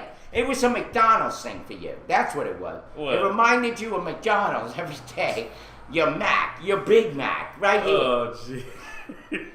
How does apples and McDonald's got to do? No. Oh, because this apple is a food and the MacBook McDonald's. Okay. All right. I Yes, think you probably missed got that. says Catholic. Yes. I think you missed that hospital food. Yeah, I do actually. It's funny. I'm having sandwiches again, but I'm loving it. Believe me. I love it. At 2 o'clock in the morning last night, I woke up starving. But I said, I know you're not supposed to eat after a certain hour because it'll wreck your morning. You Yeah. have stomach pains and who the hell knows what else. So I held myself back. Crystals. What? Eat crystals. That'll clean you out. That'll clean my ass out Clean your colon, real quick. like Brillo. Well, What else? I do have some more kid stories. This is probably a Terrible little bit more news. shoot. Once again, Well, more horrible. We're talking death, broken bridges. You know, I got news stories too. Conspiracy theories. Okay. Death. We talked about Giddings. Now we're talking about. kid, 9-year-old kid hurt trying to save sister in carjacking. This is from Conley, Georgia. Police were searching for a suspect after a boy was hurt while trying to save his sister in a carjacking. Clayton County police say the crime happened Monday on Willow Way in the county just south of Atlanta. The boy, 9-year-old Brandon Brown, tells WSB that the suspect jumped in the car with his 5-year-old sister inside. The carjacker put the vehicle in reverse and tried to back up, but Brandon says he shoved it back in park. Brandon said the car door hit him and he fell, and the carjacker took off with his sister inside. The children's mother, Ashley Brown, said the girl was let out of the car several miles away near a salon in Jonesboro Road. She was unharmed. Brandon's injuries were described as minor, so he did save his sister's life being carjacked, because she probably would have been kidnapped. The carjacker probably just could have kept on going. So, it's somewhat of a good story because he saved his sister's life. Amen. Well, I wonder if Obama's saving our life. Think about this. And you know what? I love our president. But what's going on around him is almost like, maybe it's not his fault, but geez, where the hell has he been? Playing golf? I mean, all the shit's going off around I'm dominant with Beyonce. I don't know. I just can't believe that all the shit's going on. All right, well, here, in Germany, Big Brother puts out, the reason Obama went to Germany had nothing to do with the fact Germany had just admitted Sharia law into its legislation. That's true. And that Obama's trying to, been really since the beginning of his administration, I'll say this for a fact because I was kind of with him on this, that we need to chill out with our Islamic brothers and sisters, right? Right. So he wants to allow more Islam, like get rid of the hatred that we have towards all Muslims, because not all Muslims are just like people. They're not all, they're not all the same. Monolithic. Although I will say that I'm still pissed off. There's so many countries during the time that we had the Gulf War were dancing around like a bunch of fucking nuts, all celebrating the death of Americans, and I'll never forget that. In the history of my life, I got to see millions of people doing that shit in the Middle East. They were going and dancing like a bunch of minstrel clowns, happy and giddy and gay, both men and women and children, and it really pisses me off that the Muslim community did not speak up about that shit. However, we can't think of all of them like that because they were just showing Iraq. Then, of course, there's Iran. And then there goes all the Middle East. But there's something about the American Muslims don't speak up too much about what the hell is going on in defense of why people think Muslims are a bunch of sons of bitches who are only out for blood. Yeah. Okay? But they're not that way. They're not that way. They're not that way. Some of them are. How you want your eggs, Ed? Well, I wonder if we would have stayed on television bullshitting about all that. Okay. Well, Yeah. speaking of some hot stuff, what stories you got, Ed? Well, I got a video I need to play, which you probably all have heard, Okay. and we need to discuss this because this little rodent needs to be put away. Okay.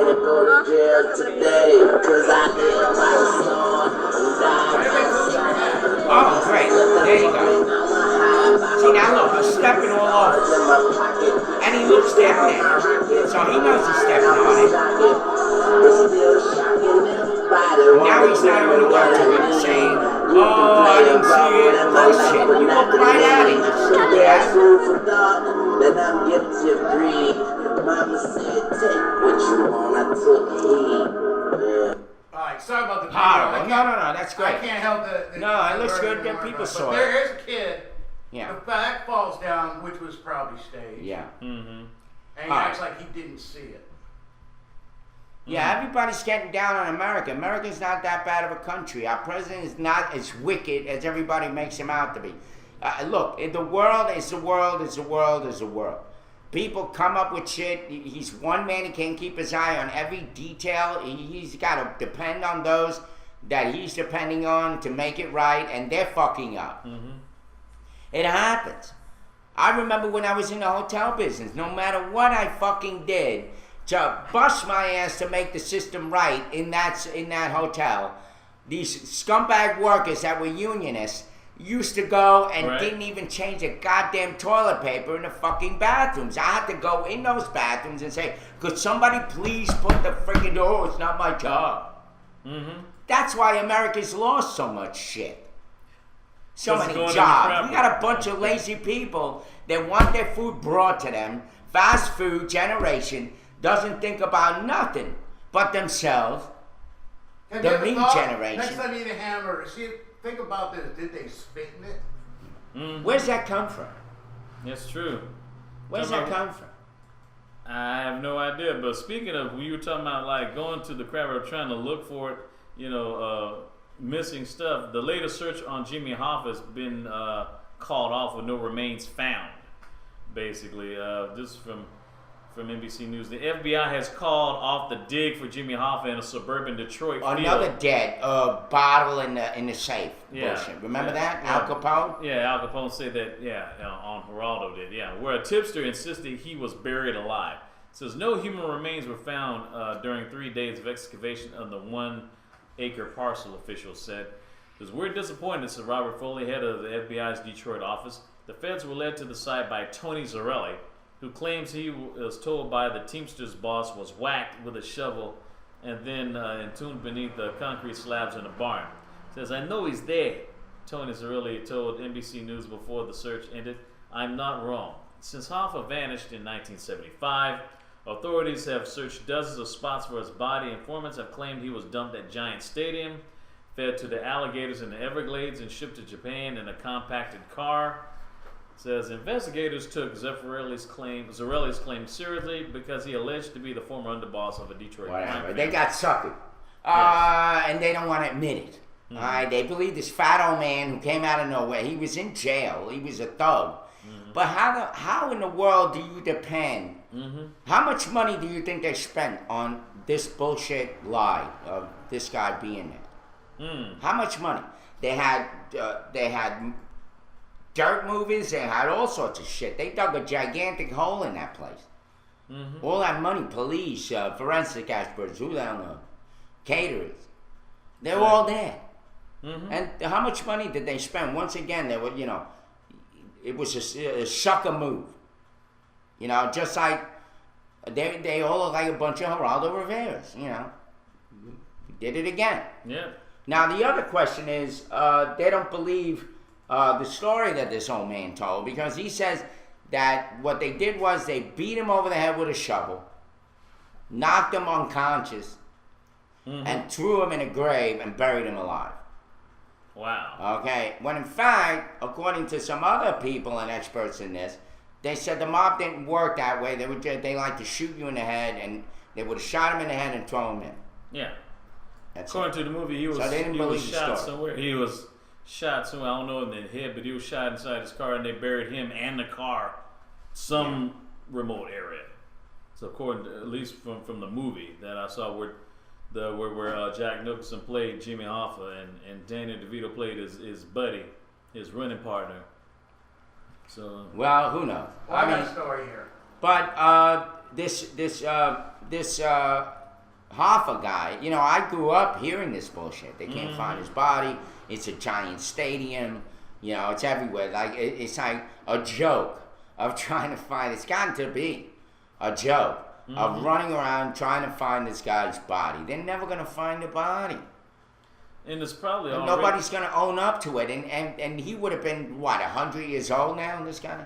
Half of the guys that were around him are dead already. Yeah, he would probably be at least in his 90s, or at least in his 80s or 90s. Yeah, maybe they should look in a vault.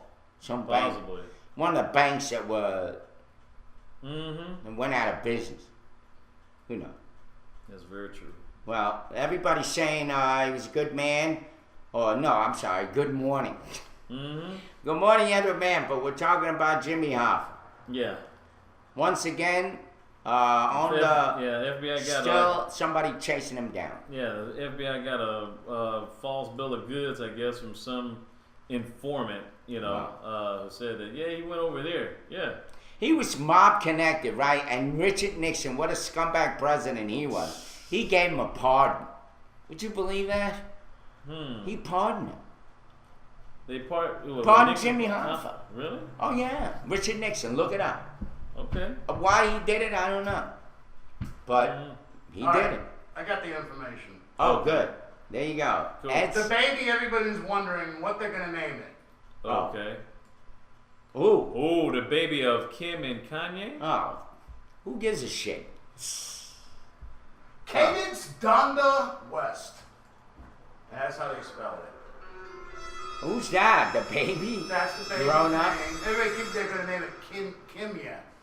Kimya would have been good. Yeah, but see, but that's Kimya, but look the like thing like Kimbo. this. It looks like a lion. But thinking about With it a like bald this, spot. Well, But see, no, it's- that's Kim. it's a double-edged sword right there. Naming the baby girl Cadence. I mean, think about it. It's Cadence, right? And it's spelled with a K, obviously. You know, 'cause Cadence is like a military thing, right? Yeah. I mean, yeah, I agree with you. Cadence is not bad. Rush went out, but the thing of, but hear me out, Cadence. Hear me out, Rush.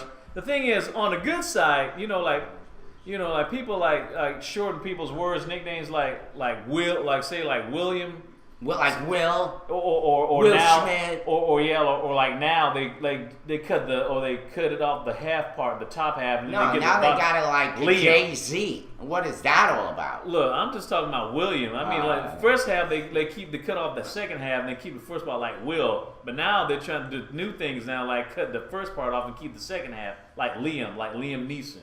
You know? 'Cause So his what name's was Liam used to be? William.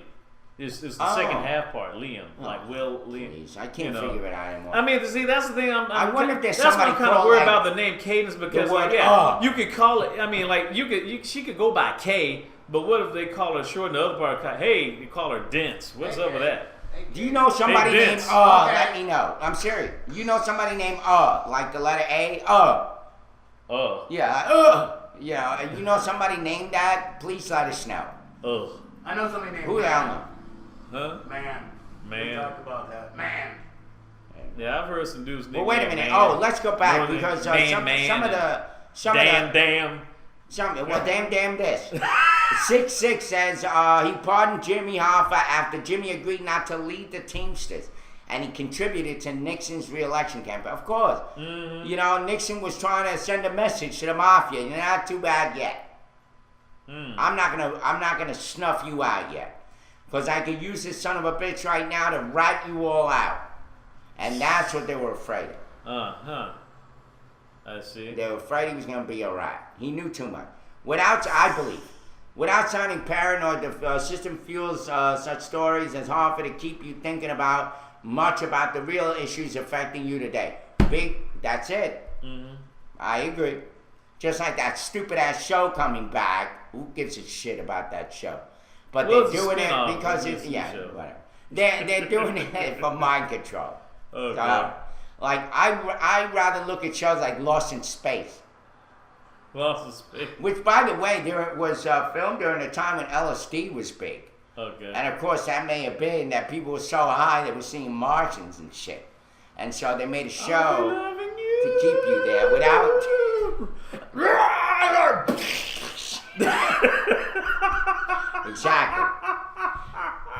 Exactly. They want to keep you on track. Our heads are exploding with all this shit. That's what it is. But anyway. Wow. Wow. My Okay. goodness. Well, it is. I kinda sound like something. Robbie the Robot today. What are you talking about? I always sound like Dr. Robbie the Smith. Robot. Danger. Or was it him? Oh, you Robbie the talking about- Robot spoke nice English. He didn't have an accent like me.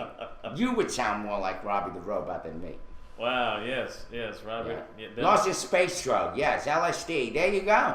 I believe that, Tower. That's exactly what it was during the 60s and 70s. Yeah, You remember all yeah. these wacky shows, I Dream of Jeannie, you know, that you could start dreaming about, you know, Bling. blinking your eyes and something you'll see after you wake up. Even About if she the witch twitching your nose. Yeah. Yeah, Oh, the sniffing. witch. Yeah. She was snuffing That's a cocaine. sinus problem. You know, it's kind of weird that everybody on that show's Probably. dead now. Yeah. Everybody's dead now. I swear to you, we're all I mean, I dead. could. Well, I know Yeah, everyone because died. now but we it got the just- government up our ass, knowing and wanting to know the side of our anus. And it Yeah. depends on what position it's in, whether I'm taking a shit or not. It grows. Well, you know about some anus. By a I don't couple know about of I don't know about the government getting in my anus. No, no. Yes. Yeah. Not yet. Yeah. You don't know about those They'll little stick a cameras they have in the frickin- public restrooms and Yeah, Oh, yeah. censored. I would be censored for this. no, in the wouldn't I? bowl, facing up, Yeah. examining your Stool. Think about it. your I'm junk. sure it's compelling. I Examine mean, you your start to junk. think about it when I say it, right? It's just like, you know, you look. And by the way, there's this big bullshit, to-do in some town, and I'll look up the story here. I just read this. In some town in like Illinois, Right. where this guy makes, once again, it's in freaking Illinois somewhere. Crazy.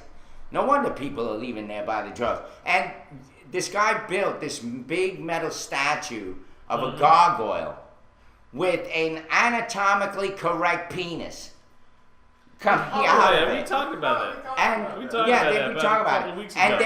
they while I was dying in the hospital. No, you were here. Oh really? Not today. No, we did a couple weeks ago. But yeah, that's what I'm saying. It wasn't today. Anyway, and they're making a big deal out of this. What is wrong with people? They should be thinking about, what else is going on in my life besides staring at a freaking statue and getting worried about it and upset about it. And it's in the middle of a freaking desert. No, Yeah. No, I don't get it. I guess. Again, freedom of speech. Everybody wants to shut everybody out. Don't you? Shut up. Don't talk like that in front of me. How dare you? You go away. No, fuck you. I'm here. I don't have to leave. You go. Right? That's the way it should be. Yeah. Well, I'll try to find. You something. walk away. I'll try to find something that's somewhat anus free, I guess. Unbelievable. No, I'm serious. There was a story recently. Iran is to send 4,000 troops to aid President Assad for wars in Syria. That scumbag, he's talking now pissed off at us because we allowed a little sign up in what is it, Qatar, whatever that fucking place is.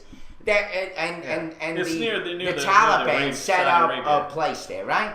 Okay, here's the story, very quick and easy. The Taliban set up like this fucking palace there. It looks gorgeous. I mean, beautiful. Nice architect. And very expensive. And they tried to make it an emirate, which is the same as an embassy. And Karzai got pissed off that America would allow that. And blah. So America went over there and told the guy, take the sign off your door and don't be an emirate, be something else. Okay. Okay?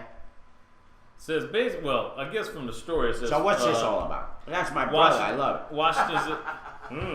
Washington's decisions to arm Syria's Sunni Muslim rebels has plunged America into the great Sunni-Shia conflict of the Islamic Middle East, entering a struggle that now dwarfs the Arab revolutions, which overthrow dictatorships across the region. For the first time, all of America's friends in the region are Sunni Muslims, and all of its enemies are Shiites. Breaking all of President Barack Obama's rules of disengagement, the U.S. is now fully engaged on the side of armed groups which include the most extreme Sunni Islamist movements in the Middle East. They have just learned that on Sunday that a military decision has been taken in Iran even before last week's presidential election to send the first contingent of 4,000 Iranian Revolutionary Guards to Syria to support President Bashar al-Assad's forces against the largely Sunni rebellion that has cost almost 100,000 lives in just over 2 years. Wow. Well, let me just say this, okay? I think that in connection with this thing, The crap hasn't hit the fan. yeah, with the It's connection, really the reality that the Taliban, we're now sitting with these scumbags, all right, murderer terrorists, and that we're getting there. And this NSA story coming out at this time could be a good point to be made Right. to those scumbags. That no matter what, now America is spying on its own citizen. And if you think we can't get your sorry ass somewhere in the middle of some desert somewhere, you are wrong. And so we're willing to talk to anybody at this point under the threat that if you don't, you're going to die like the rest of you guys already did. And in some weird way, it kind of works to our benefit. For these scumbags to know that America will even spy on its own citizens. That America doesn't give a shit It's not the when it comes down it's to not the first time fighting you and anybody else. Well, it's not the first time they actually caught spying on their own people. I mean, remember during the 70s? During the 70s, we had some stuff going on. It was like right after Watergate scandal. People were just looking at stuff. This was right around I mean, the end of that's when the NSA was made up. Yeah. It was a long time ago. I think Nixon brought it in. Nixon, and then later on with Yeah, Ford. and the Ford. thing was that they made a big deal out of it because they had recorded him saying that, and they call them the Watergate tapes, not the Watergate, Watergate, and the Nixon tapes, and all about Watergate, and the plans going back, and all about Nixon, getting wiretapped. They were recording him, in the White House. They still do that today, and. Those tapes weren't let out, and it showed the diabolical president we have, very panic-stricken guy. And so this has been going on for generations. He kind of set precedent that there has to be some secrecy. You have to be a little paranoid to be president. You can't be opening up your mouth too much. There's a lot of shit that goes on in government that not everybody needs to know. Yeah. But that's dangerous. Yeah, really dangerous, especially now, people just searching over. I mean, speaking of really crazy stuff, like old people have to watch for old people getting messed up, getting they need NSA now. Yeah. Speaking of a senior center, there was a story in Atlanta right now about one killed and one wounded in a stabbing at a senior senator. Wow. Senior center in Atlanta. Atlanta police say a man has been arrested in a stabbing at an assisted living facility that left a woman dead and another man wounded. Police spokesman John Chaffee says Gary Otis was arrested in connection with a stabbing Monday night at an assisted living facility in southwest Atlanta. According to the Fulton County Jail records, Otis is charged with murder, aggravated assault, and weapons offenses. Police say that an unidentified man who suffered wounds to his face and chest is in stable condition at Grady Hospital. Relatives of the 75-year-old Mary Oliver said the woman died in the attack and would have celebrated her 76th birthday this past Tuesday. The motive behind the attack is unclear. Chaffee says Otis was hospitalized for minor injuries. It's unclear if he has a lawyer. Yeah. What are you going to need one for if they have, they have safe security cameras at these places, so, Well, by the way, being the same, it's so sad. Nixon was a very smart man. What he did is very minor to what has been done over the last 4 years. And she says, LOL. Here's the thing. What he's done, what he did was not so much that, what he did, whether it was big or small. And a lot of it was big. He was going after everybody. He was paranoid, Not everybody, like all of us, but who knows? He started this shit. That's the point. Yeah. That he started this whole, government intrusion, putting out more spies. It was during a time in the Cold War where we were all paranoid. Khrushchev was dying and, he was old already. Who was going to be the next guy? And America was once again in a state of panic. Right. Like we always are. And so that's where all the spying was really high strung, and if the proof in that is when Richard met with China, because China was also communist. We want at least half of them to be calm, know? And maybe those communists, the Chinese, would say to the Russians, "Hey, don't attack America." Yeah. Who knows? Who knows? We never know. Well, you could be right about that. Because China. That's what it's. China did have 1 billion people, so. Yeah. But And Get 69 4 says. And they're still fighting with sunshots. Yeah. Compared to maybe not. Yeah, because as Ireland, we all know, as history tells us, that Ireland allowed the Nazis to use U-boat pins in Ireland that cost the lives of many American and English. So guess what? We hate you as well. Sheesh. Guess what? Guess 69 4. Where are you? Where are you from? By the way, just wondering.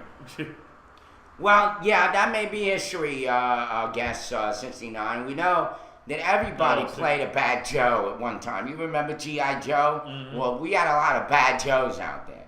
Definitely. Guys that were reckless and guys that were... and, of course, once again, it was in Europe, in that area, where Hitler was almost like a friend to these people, They didn't give a shit that they hated Jews, and... they hated Jews. Everybody hated everybody in Europe. at one time. Yeah, at one time, yeah. And, Yeah. and to, I guess maybe it's still due to a certain extent. To a certain extent, the French are always being beaten up, but they are kind of moody. You Well, know? yeah, well, I don't know. Well, see, English is, well, I don't know anyone who actually likes the French. They just, Yeah. I guess if it wasn't for the Eiffel Tower and for their wine, they'd be really pissed off at France right now. You know, and the thing is, Irish people, I mean, my nephews are Irish, my sister-in-law, my brother, my brother's wife, of course, and my sister Alice, I think some was like 1/3 Irish, I don't know, Italian, of course. So, you know, to me, it's no big deal. Who cares? They have their own culture, they have their own way of being, but don't we all? Well, yeah. Okay. Well, but in Europe, it was like on steroid, where people hated each other, Yeah. couldn't stand each other. Yeah, So you many just had, different dialects. It just was like one fascism everywhere. gigantic New York City in Europe, where every neighborhood had its own Dialect. thing. Yeah, except of course these are countries. Mm-hmm. You know, you had the gang wars. Well, yeah. So You know? just basically the countries are really small anyway. I mean, Europe is a very small continent compared to Africa and Asia and North and South America for that matter. Right? But it has a lot. But it's a very congested continent. Congested. There's so many people just packed in there, like New York City and stuff. It's just that they're countries instead of boroughs, I guess, so to speak. By the way, my brother mentions the Jews are warned and they refuse to leave. It's kind of like the hurricane effect and the tornado. People tell people, get out of here, and people stay. That's just the way it is. You take a look. They won't even leave for a freaking hurricane and a tornado coming their way. They're not going to leave over word that the Jews are being killed. So that may be a good reason why they didn't go. And then he also mentioned they left when they saw it coming. So Yeah, but see, Einstein left. He left because he saw the writing on the wall. well, yeah, that's what he's saying. And then Well, those that was in refused to leave suffered under the Nazi. Not everybody refused to leave. Reality is that some of them couldn't leave. It's like they ain't got the money. Where the hell are they gonna go? Yeah, it's not like you can it's not like a mass exodus, although they could have done that. Yeah, it's not like you can take the Greyhound bus, something like that. Not that they had Greyhound But buses. if they were to in Europe. leave, I guess the Nazis would have stopped them on point. Possibly, You know? But speaking of Germany, Barack Obama was in Germany Good segue. today. He was with German Chancellor Angela Merkel, with whom he has respectful relations, but who is pointedly demanding details of the exact extent of U.S. spy agency surveillance programs. He spoke at the Brandenburg Gate to propose cutting U.S. and Russian strategic nuclear warheads to around 1,000 each, and also went to seek cuts in tactical nuclear arm stocks in Europe. He, which is kind of I don't know why it's kind of coincidental he actually picked this month to go to Germany, because it says almost 50 years to the day that John Kennedy declared "Ich bin ein Berliner." And 26 years since Ronald Reagan exhorted, tear down this wall, Mr. Gorbachev. I'm a Berliner. Yes. Oh, Or some people said that, I'm I'm a jelly donut. Yeah. Yeah. Who cares? Supposedly, But anyway, he mispronounced Berlin. Did you see the body language of Putin, that scumbag, sitting there with the president like he's bought the... Well, maybe his arm feels so limp carrying that big old you know heavy what? Super Bowl ring. That son of a bitch hasn't slept with that ugly wife of his is divorcing him. And he's embarrassed, and he kept the ring. He kept that ring, that thief. Put it in his pocket and walked out with his Super Bowl cage. ring. He kept the Super Bowl ring from that famous guy. You know who I'm talking about. Yeah, He's the like owner the owner of Patriots. the Patriots. New England Patriots. Yeah, and he was all over the news. He's all humiliated. And he's sitting there like, Yeah. and Obama's like trying to keep, and you know what he's doing with his stinking ass body language? He's actually making Obama look better. Because Obama's the only one talking. Well, yeah, he ain't. Well, So Obama's looking like... President Obama Of hasn't course like he jacked the looked bodies uncomfortable, for a too. Super Bowl ring, though. That's for sure. Yeah. No, it's a sight to behold between those two. Like Putin can't stand Obama. He's probably like one of those rednecks here in in the South who can't stand Obama. Like, it's just all uncomfortable with him. And no wonder why he said, no, I'm not going to cut, I'm not going to do it. And but the sticking point really is the European, where we have missiles there. Yeah. And they want to talk about that shit, lowering that before anything else. I think Obama's talking about stockpiles here in America, while Putin is talking about, well, wait a minute, we don't go nowhere until we talk about those. Oh, yes. Who knows? That's crazy, man. The world is crazy. Speaking of we are living in a world of chaos, folks. Think about it. And we're spinning around this universe. There is chaos with all this everywhere. Chaos going on, like storms and chaos and bad weather and all that shit. And we're spinning around, and we're lucky to be alive. Literally, we're just like, we could be snapped out by some meteorite in a half a second. Wow. And yet we're sitting here enjoying the morning verse. Sorry to London, you're and talking man. all this bullshit news, how the world is in chaos. Like this weather. Unpredictable. Tyra London says a new show coming up, The Mod Races. Yes. That's true. Wow. Oh, by the way, did you hear in Brazil? I mean, these are the most laid-back people in the world. These people celebrate and screw around all day. Carnival! They do a lot of 69s down there in Brazil. That's like standard sex, right? In Brazil? Yeah. And, who knows? But anyway, think about it. They're now causing all this uproar, man. And they're fighting with the police and all these rockets and Molotov cocktails and cars being burnt up over 9 cents that's being raised for bus fare.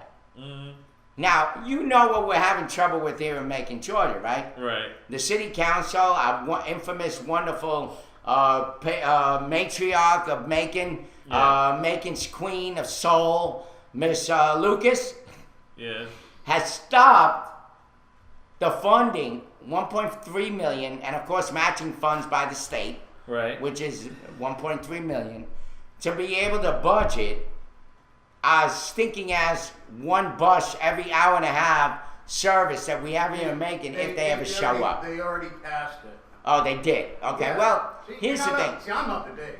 Yeah, they did. Yesterday. When did they pass? I got the news. Well, you should have put it on and let us know.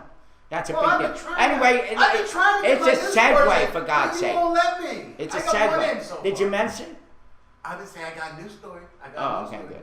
Well, why don't you give it? Well, Derek, Give you're it my to us. witness. Give it to us, You Ed. said it. Give it to us. Let's go.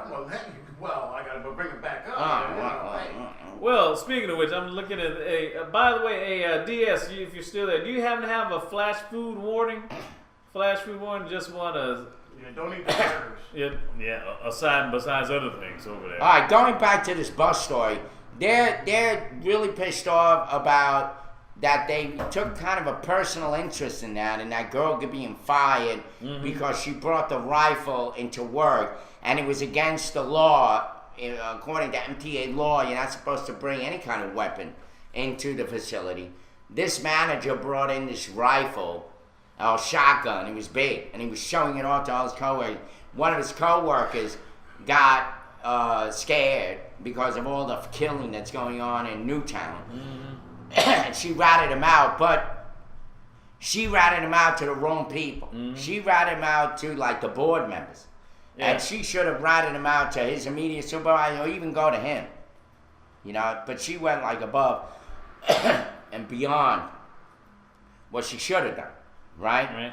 And it's the same thing that happened over with now with Charlie Sheen. He fired the girl that he's working with in anger management. Yeah. Because instead of going to him over his tardiness and him showing up drunk at work, she went like to the corporate heads. I mean, she went to like really top people. Wow. So you shouldn't do that. Yeah. She should have gone to the main guy. Yeah, especially when he's the star and everything. Yeah. But anyway, they stopped the funding for that over that personal issue. Okay. Now, can I get a story? So now, bring on the story. They did fund it. man. I'm not gonna say who commented on this, but Okay. this is a comment on Facebook. They're referring to EL as Elaine Lucas. Despite the fact that EL and Henry Ficklin wanted to keep holding MTA funds hostage because the MTA would not answer their immediate questions about the firing of P.L. Wanda Hampton. The city council voted a few minutes ago to release the funds, and this was yesterday. They had to. Yeah. Well, you know what? If you don't agree with her, you're a racist. I'm sorry. Hey, here's the thing. They wanted to just make a point. All right? They wanted to just, like a screeching halt in a car. Right. They wanted to stop the buses and slow them down. You know, slow them down, just like we have to slow down every time we're in front of, behind one. Oh, yeah. Because half of these idiots don't even know how to drive. They drive at 2 miles an hour. That's why they never get there. 2 miles an hour, so everybody sees. And then when they start, I'm telling you, the buses here, the system sucks. And they have no service on Sunday. That would have been a good reason. Not this other issue. Although it's still their issue. I mean, it would happen in their facility. And why this girl was fired is messed up. It really is. But anyway. Wow. But So they had to approve it. They had no choice.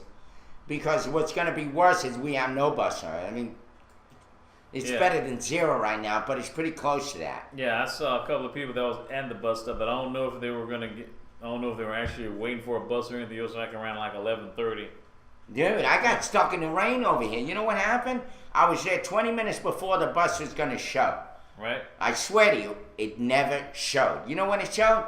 The next hour, which means they were early. Oh. Boy. Like 30 minutes Well, early. They can't even keep a schedule. They'll skip stops if they're running late. They'll just skip. They'll drive right by. They'll just right by it. But I was there 20 minutes early, and guess what happened? I got hit with the rainstorm. So I'm showing up to the sheriff's office, flinging my hat off. My suit was soaked down, all the way down. My pants were completely soaked. Thank God they were polyester. Plastic. Oh, okay. Okay. Polyester pants, anyway. The jacket it's not poly. It's got polyester in it, but it wasn't really. I was soaked from head to toe. Wow. By the time I got on that bus. All right, I got another story. Got a story. Break. Yep. Bring it on. Okay. This is a good one. For all you potheads. All righty then. Alpharetta, Georgia, police said they seized 188 pounds of marijuana plants Where? from an unoccupied home. Alpharetta, Georgia, I just said.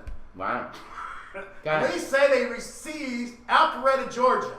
Police said they seized 188 pounds of marijuana plants from an unoccupied home on Waters Run Drive in Alpharetta. Wow. Alpharetta police initially came to the home after a telephone report of an open garage door at a residence. When the police arrived, they said they found the house unsecured. While checking out the home, police said they found what they called a large professional grow operation in the home. After checking the home, police obtained a search warrant to more thoroughly investigate the home. Police said investigators found the home had been structurally altered. They said there was no furniture on the home's main level, and holes had been created to 3 of the floors of hardwood flooring up to the ceiling areas. Investigators said large industrial ductwork had been created to travel from the basement to the top floor, and foaming insulation had been placed around the walls. They said the elaborate electrical and watering systems had been installed. Police said it appeared power was being stolen as it bypassed the residential electric meter. How about that? Wow. Man, they're making all that money, they can't even afford to pay the goddamn electric bill. Numerous marijuana plants, they said, were discovered in various stages of growth in many rooms in the home, receiving lighting from dozens of large refractor lamps. Wow. It was valued at the street of $850,000. And including the house, that would be what? Oh, close to $1 million. Think about it. How about that? The houses in Alpharetta are very expensive. It is a high-line neighborhood. It is a really nice area, Alpharetta. Well, you know, when they're ready to throw that So shit believe in me, the, those are people with money. when they're ready to throw that shit in the incinerator, I want to be there. Oh yeah. Remember those cops that were battling that weed blaze? Weedolation. I mean, the fire. Yeah, it was like a little factory there in Alpharetta. I'm sorry, Ed. I thought you finished your point. Anyway, so I'm gonna need to get pieces and gonna need a bigger we gotta bong. get a bigger bong. No, unfortunately, the streets are probably gonna have less marijuana, which is not good. Wow. This photo guy says flash foods warning: don't buy mayonnaise if it's open and the condom's in there. Ew. Oh, wait. I gotta find that story. Somebody stole a shitload of mayonnaise.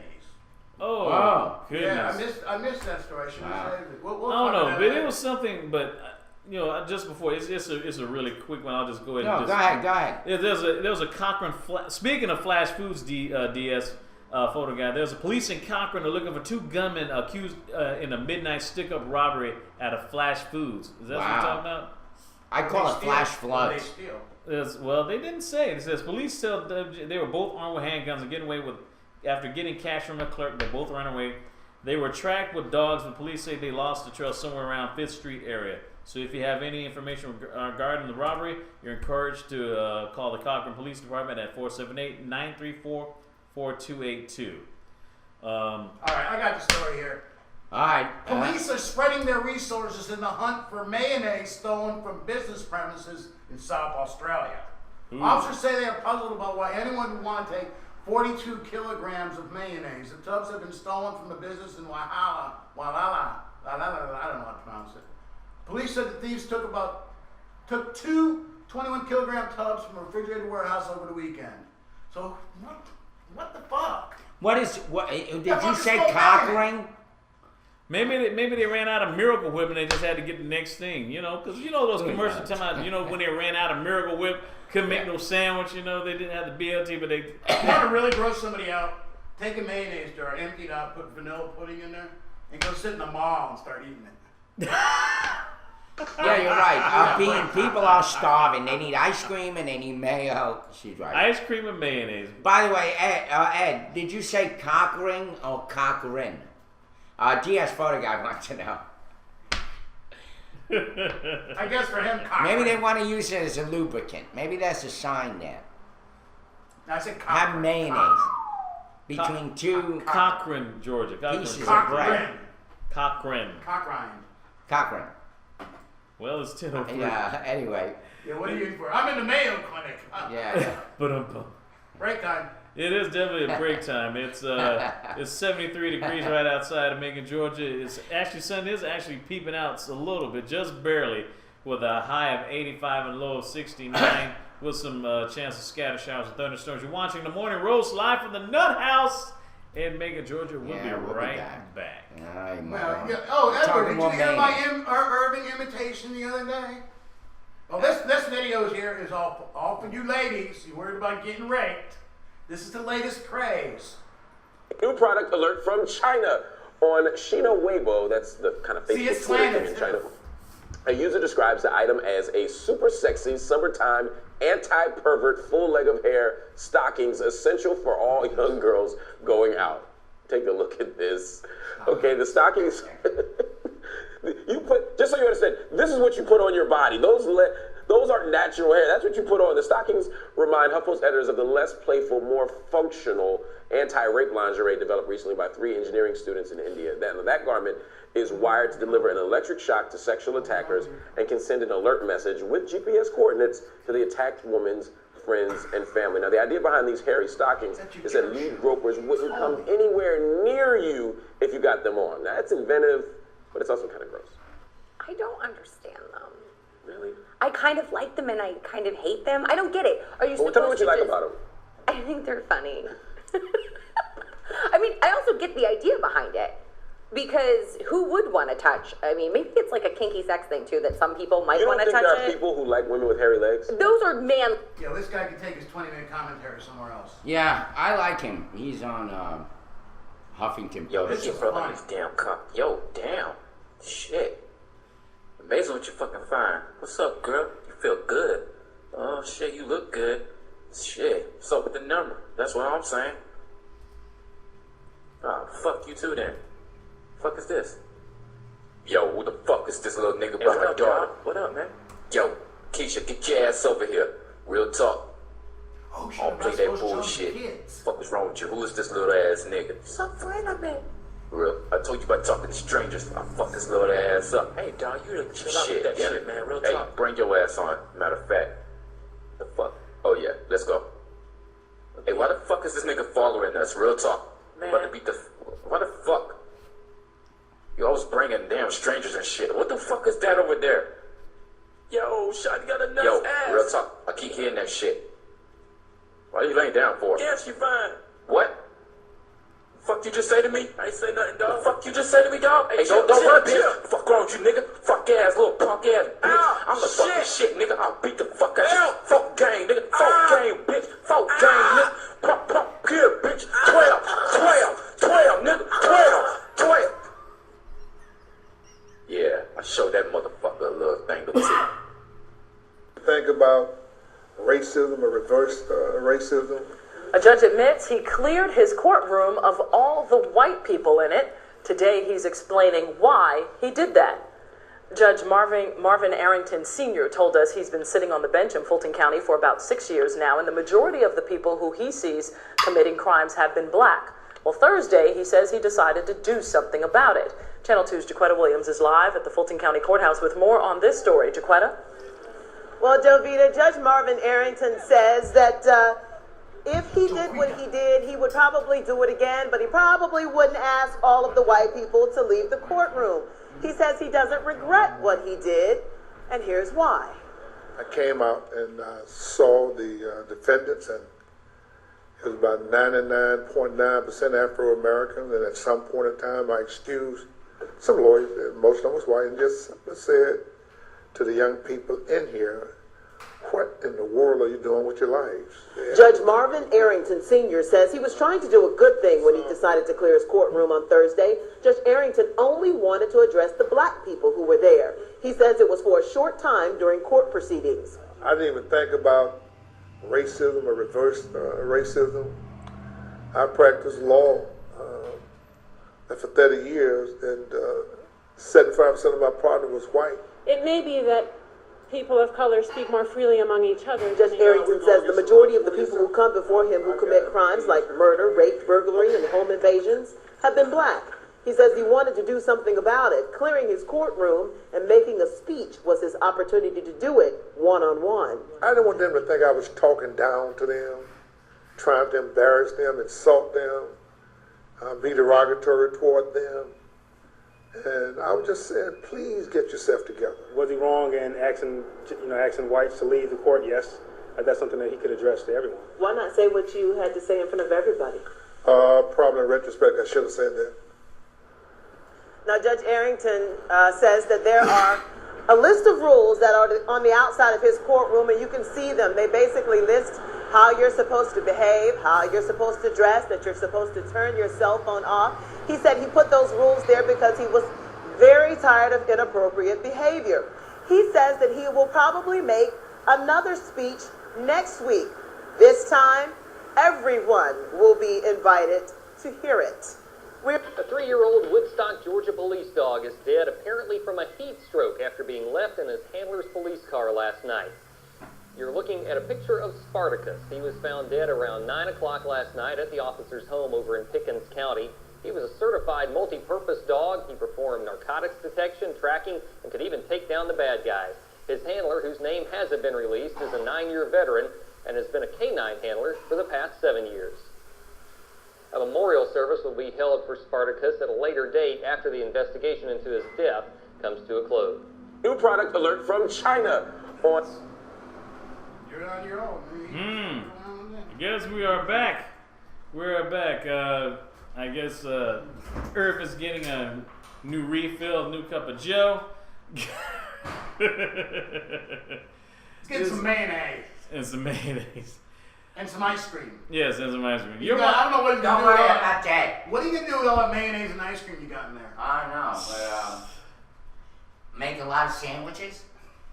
Possibly. You know, at one time, I'm serious, folks. Sorry, guys. Coffee before anybody. Or anything, I should say. By the way, what the hell were we talking about? You were talking about ice cream and mayonnaise. Yeah. Oh, at one time, I swear to you, I thought, if I ever die, I want my coffin to look like 2 pieces of bread. I swear to you, and that you have to make it up. It's kind of like a stage play. What do you call it? Stage play? No, a stage prop. Yeah. Kind of like a prop. I'm thinking, made out of wood, right? Made out of wood, and then it looks like bread. Wow. Right? Like 2 pieces of bread. And then in it, the stuff in it, the linen, would be like ham and cheese. So it would be like, what color is ham? What would you say? Pinkish, Pinkish. red, almost, yeah. And cheese I don't know if be I like yellow. pink. Yeah, yellow, yeah. What do you think of that? And the outside of the coffin would be beige, like bread, like toasted bread. But what, aren't you going to have any green, for the lettuce? I was a very lonely kid. This is shit I used to think about, folks. Okay. All right. But anyway. just ham and cheese. You want basically just come with like a ham and cheese I love sandwich. sandwiches so much. I do. How about it's having the greatest invention. Have like a little mahogany trim and like make it look like it's ham on rye or something like that. Yeah. Will it be some poppy seeds on the top? No, never mind. Anyway, so it's 10, what's in the news? It's 10:12, everyone. You're watching the Morning Roast. We're gonna do sports now, right? Yes, it's getting close to it. Do something. Yes, it's 73 degrees right outside of Macon, Georgia, with a high of 85 and a low of 69. There may be a chance of some scattered showers and thunderstorms later today. So keep your umbrellas handy. Umbrella, Ella. Oh my God, what is that? Yeah. Man, you need to just. Damn, you are one ugly dude. Yeah, I know. When you put you on a girl's body. Yeah. It's awful. Ugh. Yeah, man. I've seen women look like that. I'm sorry. You look all right. Yes. Yeah, I've seen that. Need to get some of that proactive stuff. There's an Anthony in there somewhere. I know it, Ed. Oh, jeez, Louise, man! You're trying to give people coroners. It's way too early to get cardiac arrest this time of morning. It's anyway, what's in the news? Well, I do have some things in the news.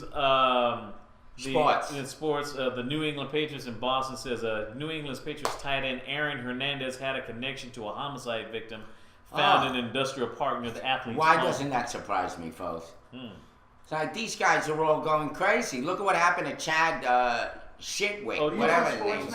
Yeah. Slapping the lawyer's ass and going in jail for 30 days. Just as stupid. And then he comes out saying, yeah, that guy. Oh, jeez. Then he comes out saying that the judge taught him everything. He runs his press conference. She really had me think. He only thought for 3 fucking days. Right. It's not going to take just 3 days of thinking about it to make a change in your character, sir. And it didn't take that headbutt and him slicing that girl's head open to make him change, but a freaking judge throwing him in jail. This guy is a wacko. Yeah, speaking of wacko, yeah. Thank you, Ed. That does look like my body. I swear to God. That looks like me. Where'd you get that picture, Ed?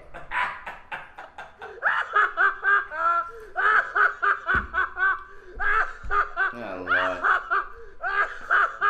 All right, Ed. Wow. It's funny. It's not that funny. Yeah, it was funny. Yeah. Especially when I was getting back to Aaron Hernandez from the New England Patriots.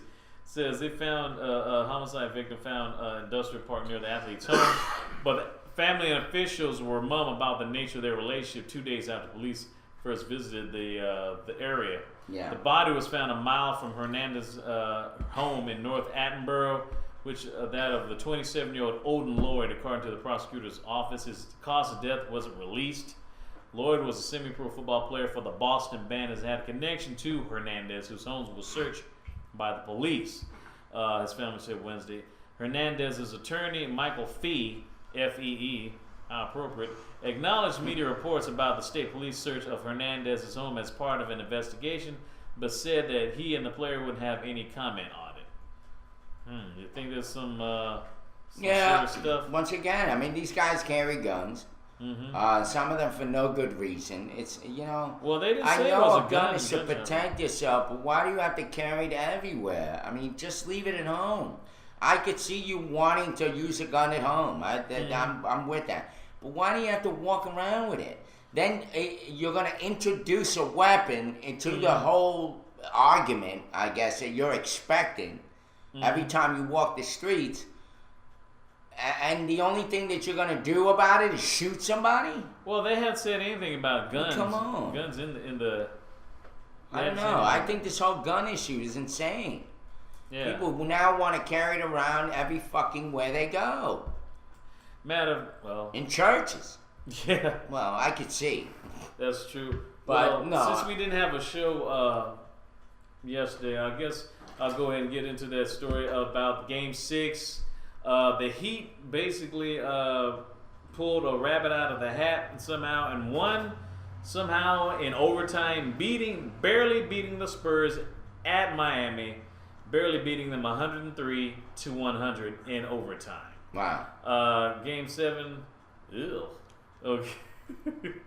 Game 7 is going to be tonight on ABC, 9 o'clock p.m. tonight on ABC. Game 7. There's no turning back on this one. It's either basically Game 7. It can be either one of them, either the Spurs or the Heat. It basically comes down to either win or go home.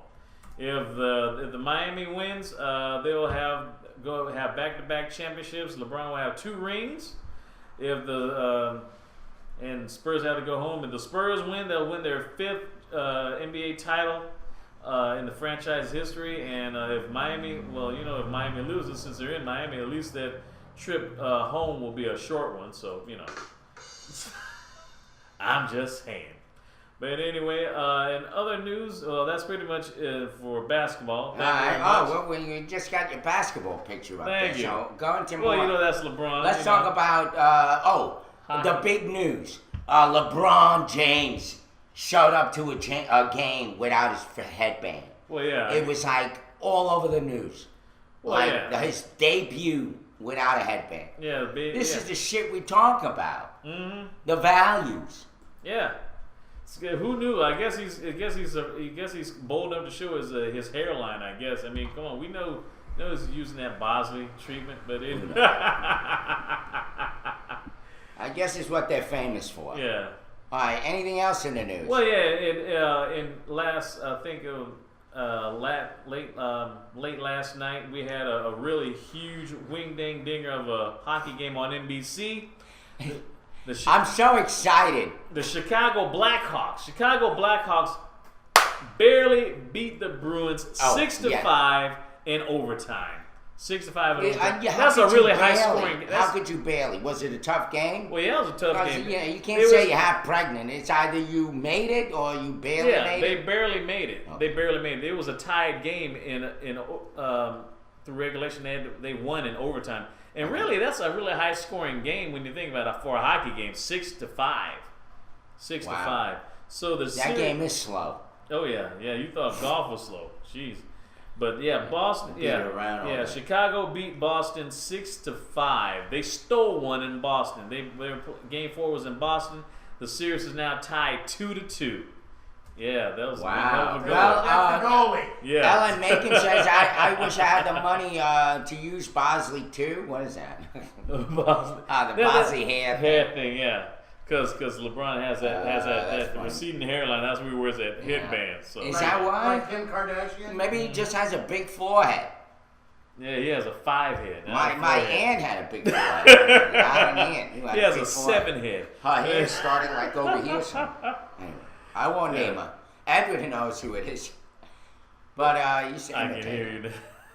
Well, of course, Game 5 is going to be Saturday night, June 22nd. On the NBC Sports Channel, NBC, 8 o'clock. They're going to be in Chicago, so like I said, the series is tied 2-2. It may go to Game 6, maybe even Game 7, just like the NBA Finals. When's it over? When's like the grand slam dunk? Well, that everybody goes. You talking about basketball or? Yeah, basketball. When's it? It's tonight. It's tonight. The last game is tonight. Last game. Game 7 is tonight. So it's like the Super Bowl. Yes, Game 7 is tonight on ABC, 9 o'clock. Basketball. So it basically comes down to either win or go home. Supercalifragilistic basketball. Yes. That's what they call it now. What do they call it? The season end? Yeah, that's the end of the season. And then you have another, but No, because we have the World Series. yeah, And in football, they have... the Super Bowl, Exactly. What the hell does basketball have? the NBA Finals. I guess like a great big old That test. or sounds something. exciting. Like I And- told you, why do men They like gotta- they sports? gotta work on Because they it. can play with their balls. But what about hockey? They play with a puck. Get the puck out of here. Exactly. Puck yourself. That's what they man. say to each other. Fuck you. Half of those guys don't even Fuck have their off front and die. Jeez. Your mother's a fucking hoa. Yeah. By the way, no, that's how they talk to each other on that ice. Think about it. Yeah. Most of those guys are like, Mm-hmm. you know, unbelievable. Hockey's one of the toughest sports. Oh yeah. Who knows? Especially for but it's just They're talking very to each other, ludicrous for a skating dentist. around. It's very ludicrous, very lucrative sport if you're a dentist. Yeah. So, All right. in other sports news, Maybe it is exciting. Who knows? Good way to lose your teeth too. yeah, definitely. If you're tired of losing your teeth from boxing, you can always go to hockey. Yeah. In other news, Tiger Woods has elbow problems. He's gonna rest his elbow. You gotta stop jacking off.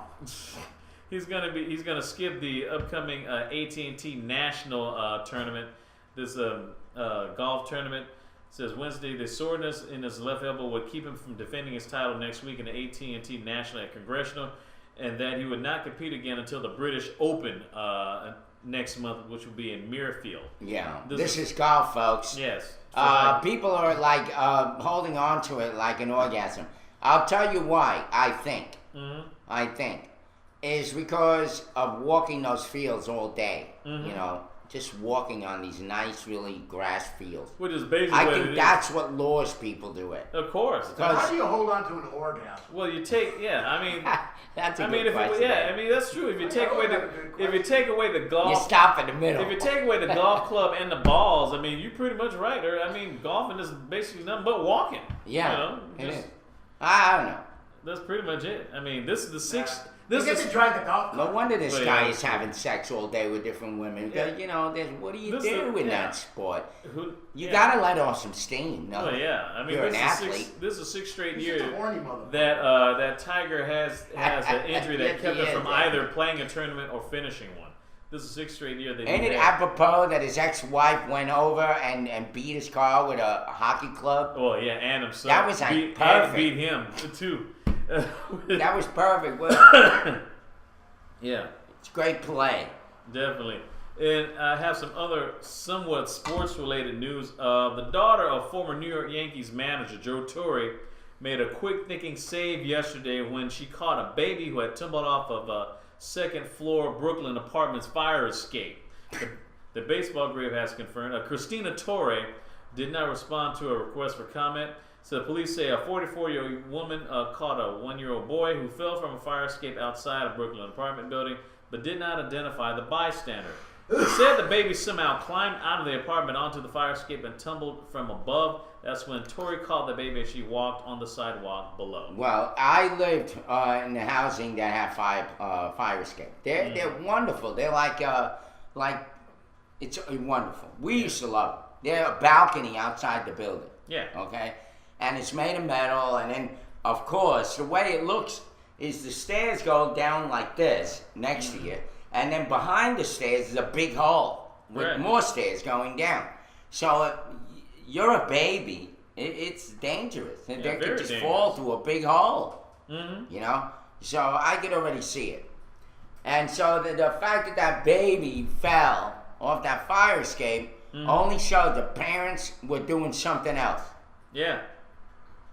Possibly. Because there is some distance to it, and if the kid goes out there, what happened to the baby gate? Yeah. They don't have They those usually things? you buy a baby gate for that shit. So the if you want to leave the window open, because it's a window. Yeah. It's you're not right. like doors. That's true. You know, it's outside a window. Mm-hmm. It's a fire escape. Anyway. Yeah. And one more thing, especially when you were talking about Jay-Z earlier for about an hour ago, it is now confirmed that rapper Jay-Z, he's now a licensed NBA agent. Wow. So now instead of cutting records, making babies, being married to Beyonce, and now part owner of the Brooklyn Nets and has Jason And having these ugly, gigantic lips and still women are all over him? I don't know that. He is now a certified licensed NBA agent. Basically, and what's so funny, ironically, the first NBA player that Jay-Z is expected to sign is Oklahoma City Thunder star Kevin Durant, who told his agent Rob Pelinka in recent days he would sign with Jay-Z. Durant has not commented publicly. Question is, though, do you think Kevin Durant will leave Oklahoma City and play for the Brooklyn Nets? Do you think? You still in sports? Yeah. I got a video of you. Well, yeah, maybe. I mean, he's got the what? The Jets there? No, the Nets. The Brooklyn yeah, Nets. Maybe he'll do the Jets, the Nets, and what's the other one? Yeah, the Mets. And the Mets. He also put them all in one and you can make stadium. your bets. Put them all in one stadium. That stadium downtown Brooklyn took up half the map of downtown. Not only that, not only sprawling. Kevin Durant, but his firm has also signed New York Yankees second baseman Robinson Cano, New York Jets quarterback Geno Smith, and former Notre Dame guard Skylar Diggins, who recently was selected third by the Tulsa Shock in the WNBA draft. So he works with female athletes as well. Wow. You know, this guy is a smart deal maker. You know what he did with Samsung was that Samsung bought up 1 million of his songs. Wow. And gave them away for free. So or they're giving them away if you buy a Samsung phone. Right. So in his little video that he did for 3 minutes during some break at, I think it was basketball. Yeah, NBA break, yeah. Right, the NBA break. They put this and blew this all up as a story because we're talking about it. It's a big story. And he made $20 million on that deal.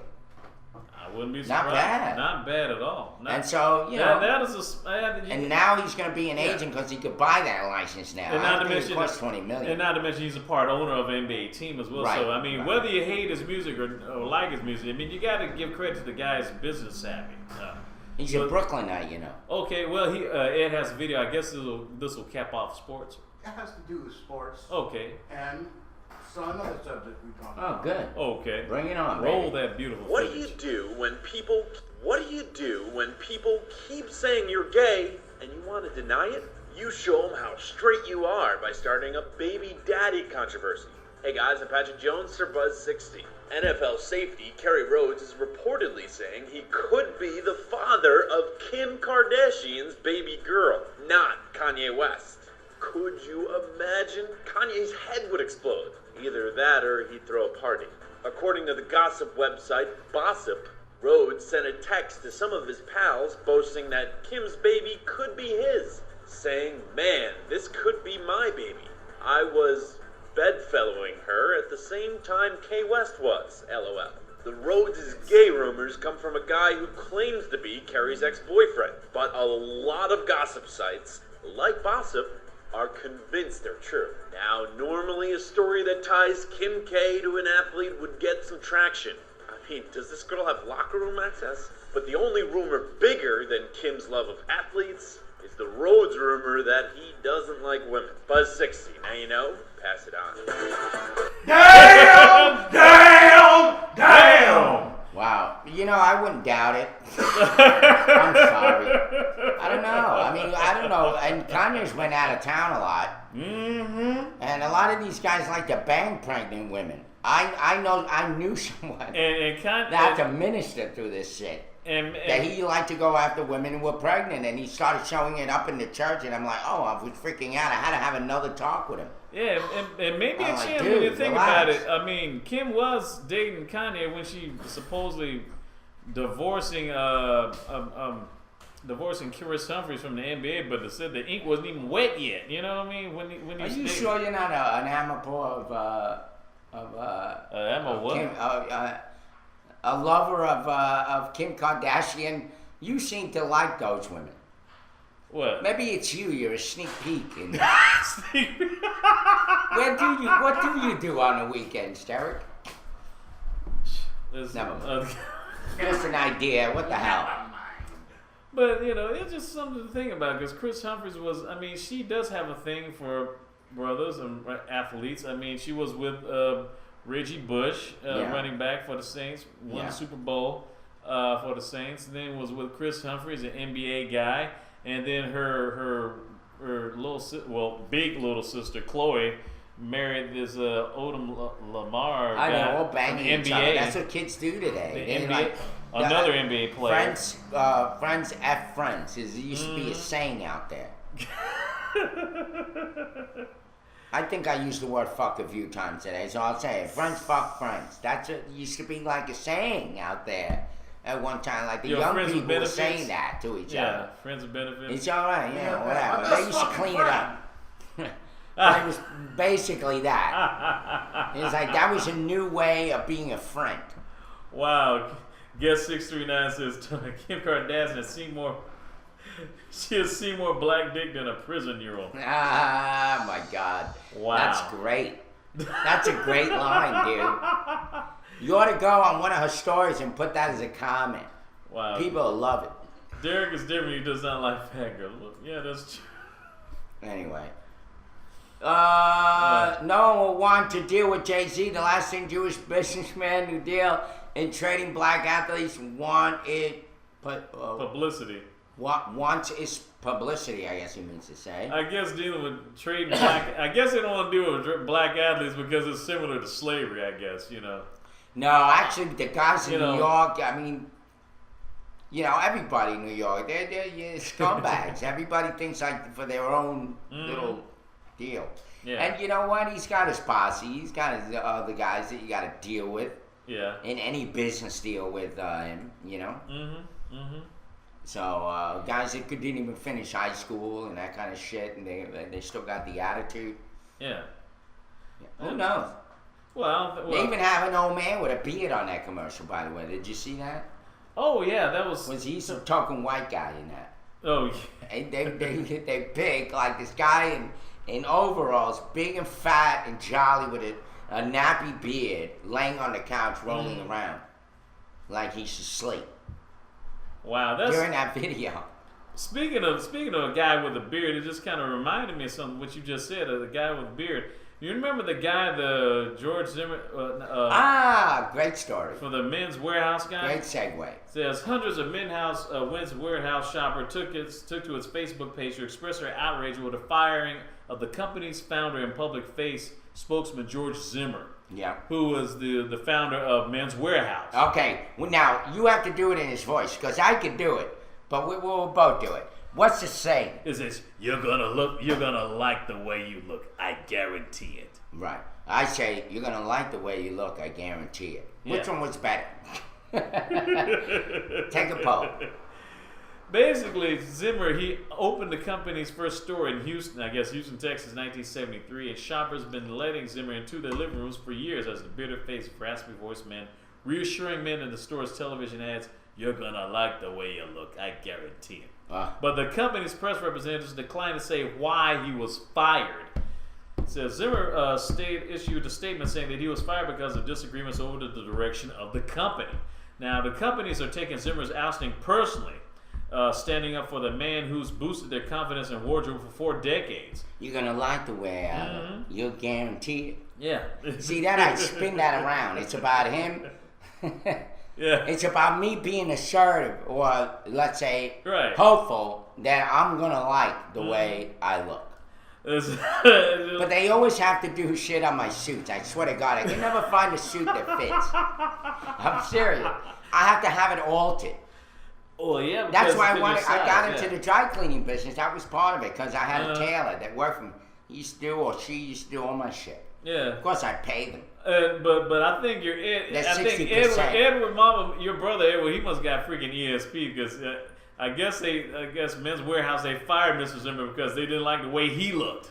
Right. Well, that's true. You should have shaved. Can you guarantee it? Can you guarantee it, Edward? He should have shaved the beard. He should have shaved the beard? Yeah, just once. Just kind of spice it up a little bit. Or even just do a goatee. Well, maybe good, or he could just could have dyed it or something. Change I don't know. You never know, man. You never know. Well, we'll never know now. Definitely, and I guess we can't guarantee that. Now, how do you But fire it's- the guy that started the company? That's like disgraceful. They did that to Steve Jobs. They don't look too good Yeah, today. they did. They Yeah, did that You to think Steve about it. Jobs. They fired his ass. yeah. Really? And he saved his money. Then he saved his money in stock and rebought the majority of the stock, and he came back. Just Yeah. before he kicked the bucket. All right, well, let's see if he'll come back. Yeah, hopefully we'll see. We'll keep our fingers He'll crossed. come back like really old. Yes. Gangbusters. Talking about Stealing trying to. mayonnaise and ice cream. Gangsta. He really looks like, gangsta. and you notice he looks like the guy in that liquor commercial. There's a liquor. I'm trying to remember. The greatest, coolest man in the world. Yeah, Dos cool, Equis. yeah. They Stay thirsty, my friend. I think that's why I grew up. I guarantee it. See, one give you a suit and one give you liquor. See, you look good either way. See, how about that? I don't know. That's supposed to be cool for the old people. Yes. Right I guess there. it's all about image and stuff. Who But knows? speaking of image, there's a I story love right this. here. What another segue. It says somewhere from thegrio.com about "You Can Touch My Hair," quote unquote. It says New York City black hair exhibit draws controversy as many protest the spectacle. It says a throng of people gathered in New York City's Union Square Park this past Saturday to touch black women's hair. No, It says it was all part of a 2-day interactive public art exhibit titled "You Can Touch My Hair," during which people were encouraged to get up close and personal with various forms of black hair on live models. The event was put on by Unruly.com, a site focused on the black hair experience, and in it, several black women allowed those gathered in the park to squeeze, tug, and pet their hair. And it says black hair is unique, wrote Unruly founder Antonia Opia in a promotion for the event. She says it requires different care techniques and routines. And in a country where we primarily see commercials for white hair products and magazines that mainly cover white beauty topics and TV shows that mainly feature white characters, we and those curious about us have to find information about our hair from other sources. The site stopped many visitors to the park in their tracks and generated plenty of debate. Basically, in 2011, CNN covered the phenomenon of black hair touching as something black women especially experience if they chosen to wear their hair in its natural state rather than straightening it or wearing weaves or wigs. Yeah. Just months before that report, pop singer Justin Bieber caused a small controversy when he pitted jazz musician Esmeralda Spalding's afro in front of the Associated Press cameras after the Grammys, likely shocking the musician. It says it's a real concern that pariah lead actress Adara Aduye, who was at Union Square Park during the event, she says that you just want to live your life. You want to exist as you are. You don't want your existence to be this thing because we're all human. And she wears her hair naturally, and she doesn't often get requests of people to touch her hair, but it does receive comments, negative and positive, from people who find her hair very worthy of judgment. So I mean, it is kind of strange. Well, this is kind of strange. People think of black hair as like, you know. I know. Well, here's the thing. I'm going to tell you a real life story, so help me God, and I'll be brief. But this is amazing that you brought this up because I went through an experience with one of my roommates. Mm-hmm. And of course, we were like Christian brothers all living. Everybody paid their rent on time and all that shit. It was a good time in my life. Mm-hmm. And there was this young kid named, I'll just throw out his name, Eric Bonilla, who was going out with his sister who was black. And so one day he comes to me, he just like crying, saying, "Oh, I want to confess to you," because now he was engaged to her. Okay? And he comes to me crying, "Herb, I got to confess something to her." I said, what's up? He goes, "Oh, I don't know what I'm going to do. I'm going to marry this girl and I don't like her hair." I'm like, "What?" And he says, "I always wanted someone that I could run my hands through her hair. And I just can't do it. I swear to God." So I said, "I think you're a racist. I think that you're looking at this the wrong way." Of course, I may have jumped to conclusion. This is a true story. So help me God. Wow. And so he's like crying, and then we're talking about, I start reading scripture. I said, "Look, you already committed to the girl, but you haven't went up and made the vow. So stop it now. Yeah. If not, it's you're going to be marrying into a nightmare. Don't do it." Yeah. But guess what? I did it myself afterwards. Uh-huh. I got myself in a marriage that I shouldn't have gotten to. After this marriage. Yeah. So, I got my just desserts. Maybe I shouldn't have been the one telling him to be careful. But I'm serious. This guy broke up with her. He broke up with her. Because of that. Yeah, absolutely. And then another sister who liked him jumped right in. He's the guy that I told you that looks like Radar. Remember Radar from MASH? Yeah. He was a twin to Radar. His Little voice, his little glasses, short glasses, hair. Swear to God. He was Radar. And everybody would tell him that. Oh, you look like Radar. And he was tired of hearing it. DS Photo Guy says, I once dumped a Jew after 3 years because her hair never moved. Yeah. Did she have a fro or something? Because Hairspray? Yeah. Oh, wow. Anyway. That's a true story. Well, that's usually one of our... Anyway, all our stories are true. Yes. Yeah. Depends if you want to believe them or not. Well, yeah. Oh, it's DS Photo Guy. That's She true. had a Jew fro. Okay, she had one of the... Okay, like... A Jew fro. Yeah, like Gabe Kaplan from Welcome Back. That's Home. DS Photo Guy. He didn't have a Jew fro. He's throwing out a... Barbra Streisand. Yeah, Jew fro. Oh, that's like the guy from Welcome Back Kotter. Remember? Yeah. Well, Jonah, remember, what's his name? Art Garfunkel? Yeah. He just said Gabe Kaplan. Yeah.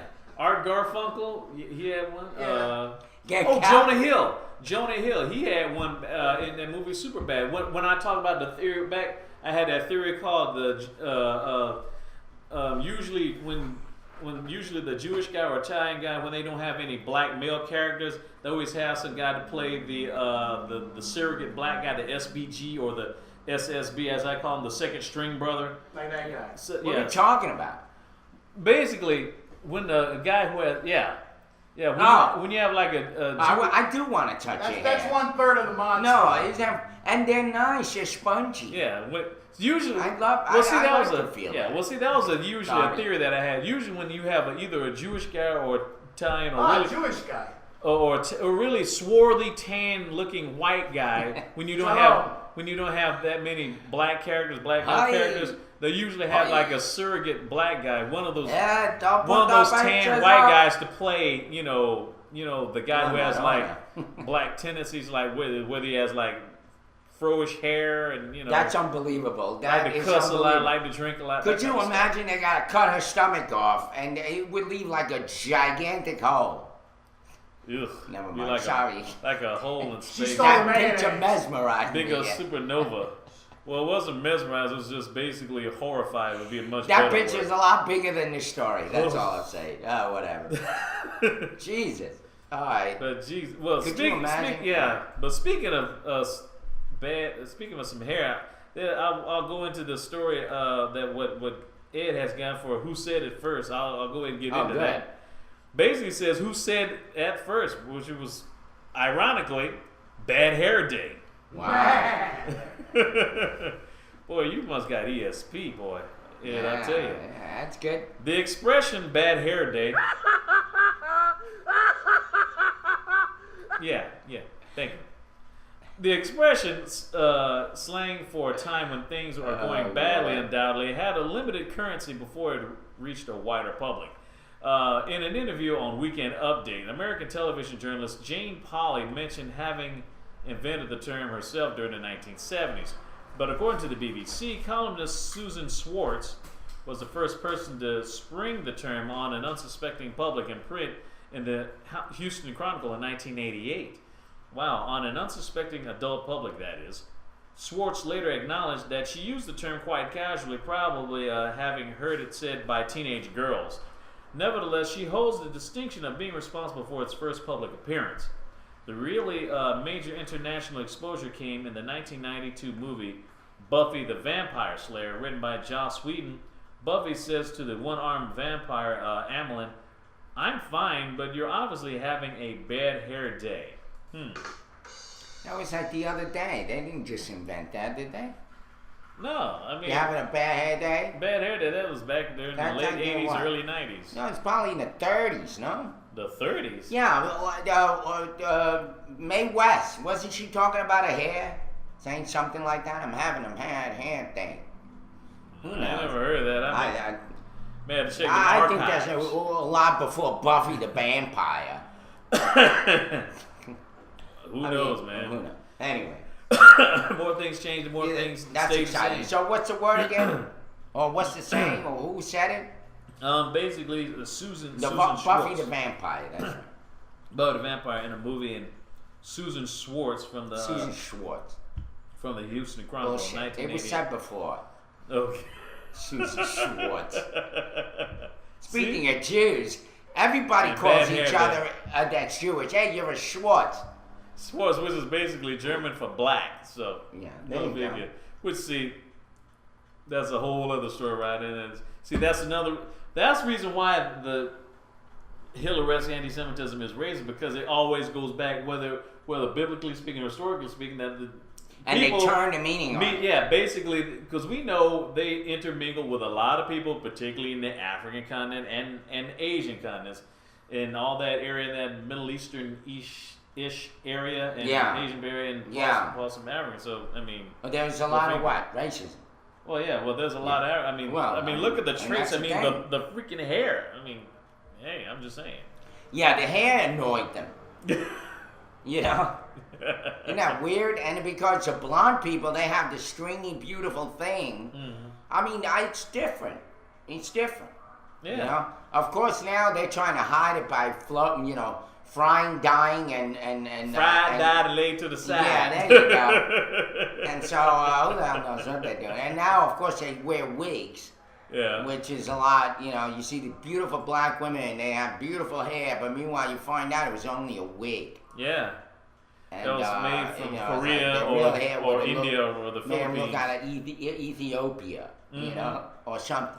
And that's the point, that it's that look that is stigmatized by the Caucasian Americans. Yeah.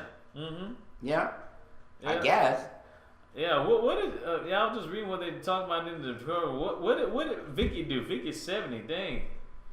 What was going on? This must be going on with. I was just hearing stuff about Edward, and then like Bean is like.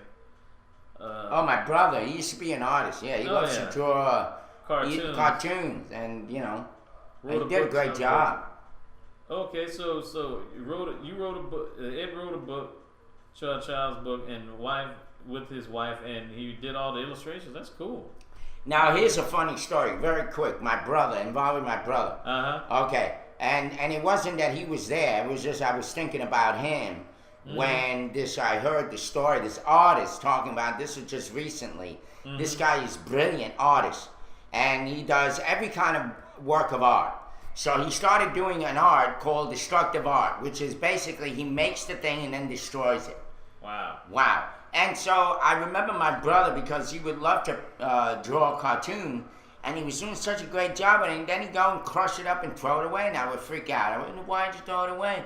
It's a beautiful piece of art. But in some weird way, this guy that was talking, this artist, was saying that is a way that's art as well. It's a good way to express art. And it also calls you to a higher, he was thinking about that. And I thought maybe my brother, without even knowing it, because maybe he wasn't that brilliant, was in fact doing something by nature, which I believe his art comes from. He's kind of naturally talented with that. He didn't go to school or anything. He just started drawing. And maybe that's how they think. Yeah. Well, keep it up, Edward. I mean, which is great. Keep it up. I mean, matter of fact, do you still have that book? Is it published? Because I'd definitely like to check it out. Yeah, I love you too, kiddo. I think he's my brother. I'm very proud of him. I mean, he's a very good artist. And by the way, at a later age, it wasn't that late, but he was older. He was out of school. He went back and he got all these certificates, became EMT and all the shit. I mean, he really went all out. Man, I thought it was pretty cool. He was learning medicine. He learned about guns. He learned about motorcycles. He learned all of this, and one time got his motorcycle. I owned one. Right. Living life to the full, right? Which I thought was cool. He did that. I wish that I could do all of that. I did in some way. Yeah. I just never bought a motorcycle. Yeah, I always kind of had my legs are too short. Kind of had like. Well, that never stopped. Cat Williams. Or he had a motorcycle and then like dragged him down the highway. Remember? That's true. They're very powerful. You don't want to have short feet with a motorcycle. Believe me, that shit'll fall over and you're dead. That's like how many pounds? about a couple of hundred. Well, probably more than a couple. More hundred. than it's not like, picking up a bike. Yeah, 500 pounds perhaps. Well, it's 77 degrees in Macon, Georgia, according to Vaughn. What do we got? It's 80% Daily humidity. bread? No. Well, we still haven't talked about the wordsmith yet. Matter of fact, he had it. I was just had it with. Oh, here it is, right here. Good. Word origins. Our word for the day is arse. Oh shit! I thought about that last night. Is that the ass? Yeah. A-R-S-E? Yes. Isn't that weird? I swear to you, I thought about arse last night. Well, yeah. I got up and I thought about Saibuki. Well, you should have heard and how they use the word arse. Chris Payne did wordsmith, and the word was excrement. And for some reason, it didn't record. And that was definitely for me. I don't know why.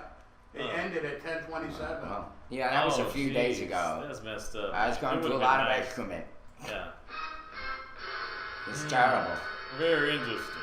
But anyway, star crazy. Yes, here's the word arse. A-R-S-E. Unbelievable. Arse is a word of considerable antiquity, and its relatives are found in practically from end to end of the geographical range of the Indo-European language family.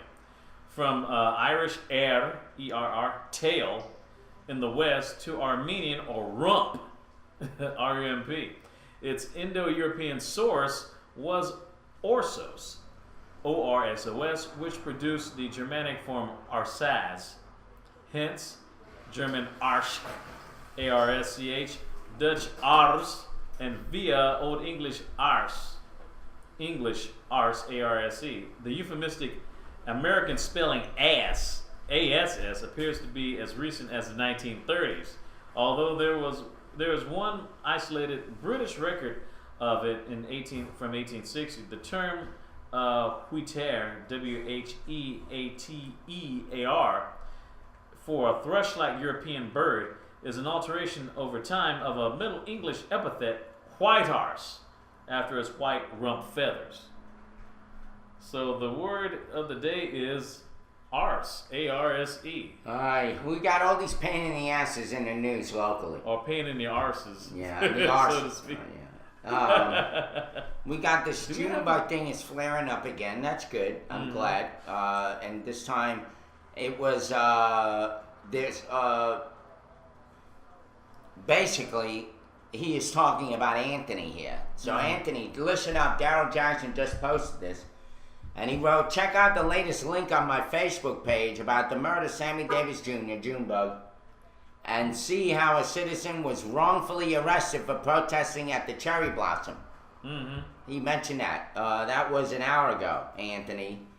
Officer Clayton Sutton murdered Junebug, and this has caused a bigger gap between the community and local law enforcement. We are people seeking justice for the Davis and his family. So he just posted that. He mentioned Anthony without mentioning Anthony. But everybody knows that he was wrongfully arrested. He just should have been escorted and get the hell out of here. Yeah. You know? He didn't need to be arrested. And, well, I was looking at the Junebug's Facebook page. Mr. Lightfoot actually did write a post on that, which is quite eerie when you think about it. Tomorrow will be June 21st, which not only will be the first day of summer, but also will be 6 months to the day that Junebug was shot to death at Kroger. 6 months. 6 months, and they already they said case closed, but I dare to differ. And the mayor knows it. Everybody knows it. We will never agree with what happened with Officer Clayton Sutton, murderer of Junebug, and why that man is still on the force, still working as a police officer, although he's probably on a desk duty. And now, from what I gather, according to David Davis himself, is that in fact he's going to keep Officer Sutton on some level. For whatever reason. Probably riding a desk, have a desk job or something. But he did say to me that he would not be on the beat. You know, he won't be on the street.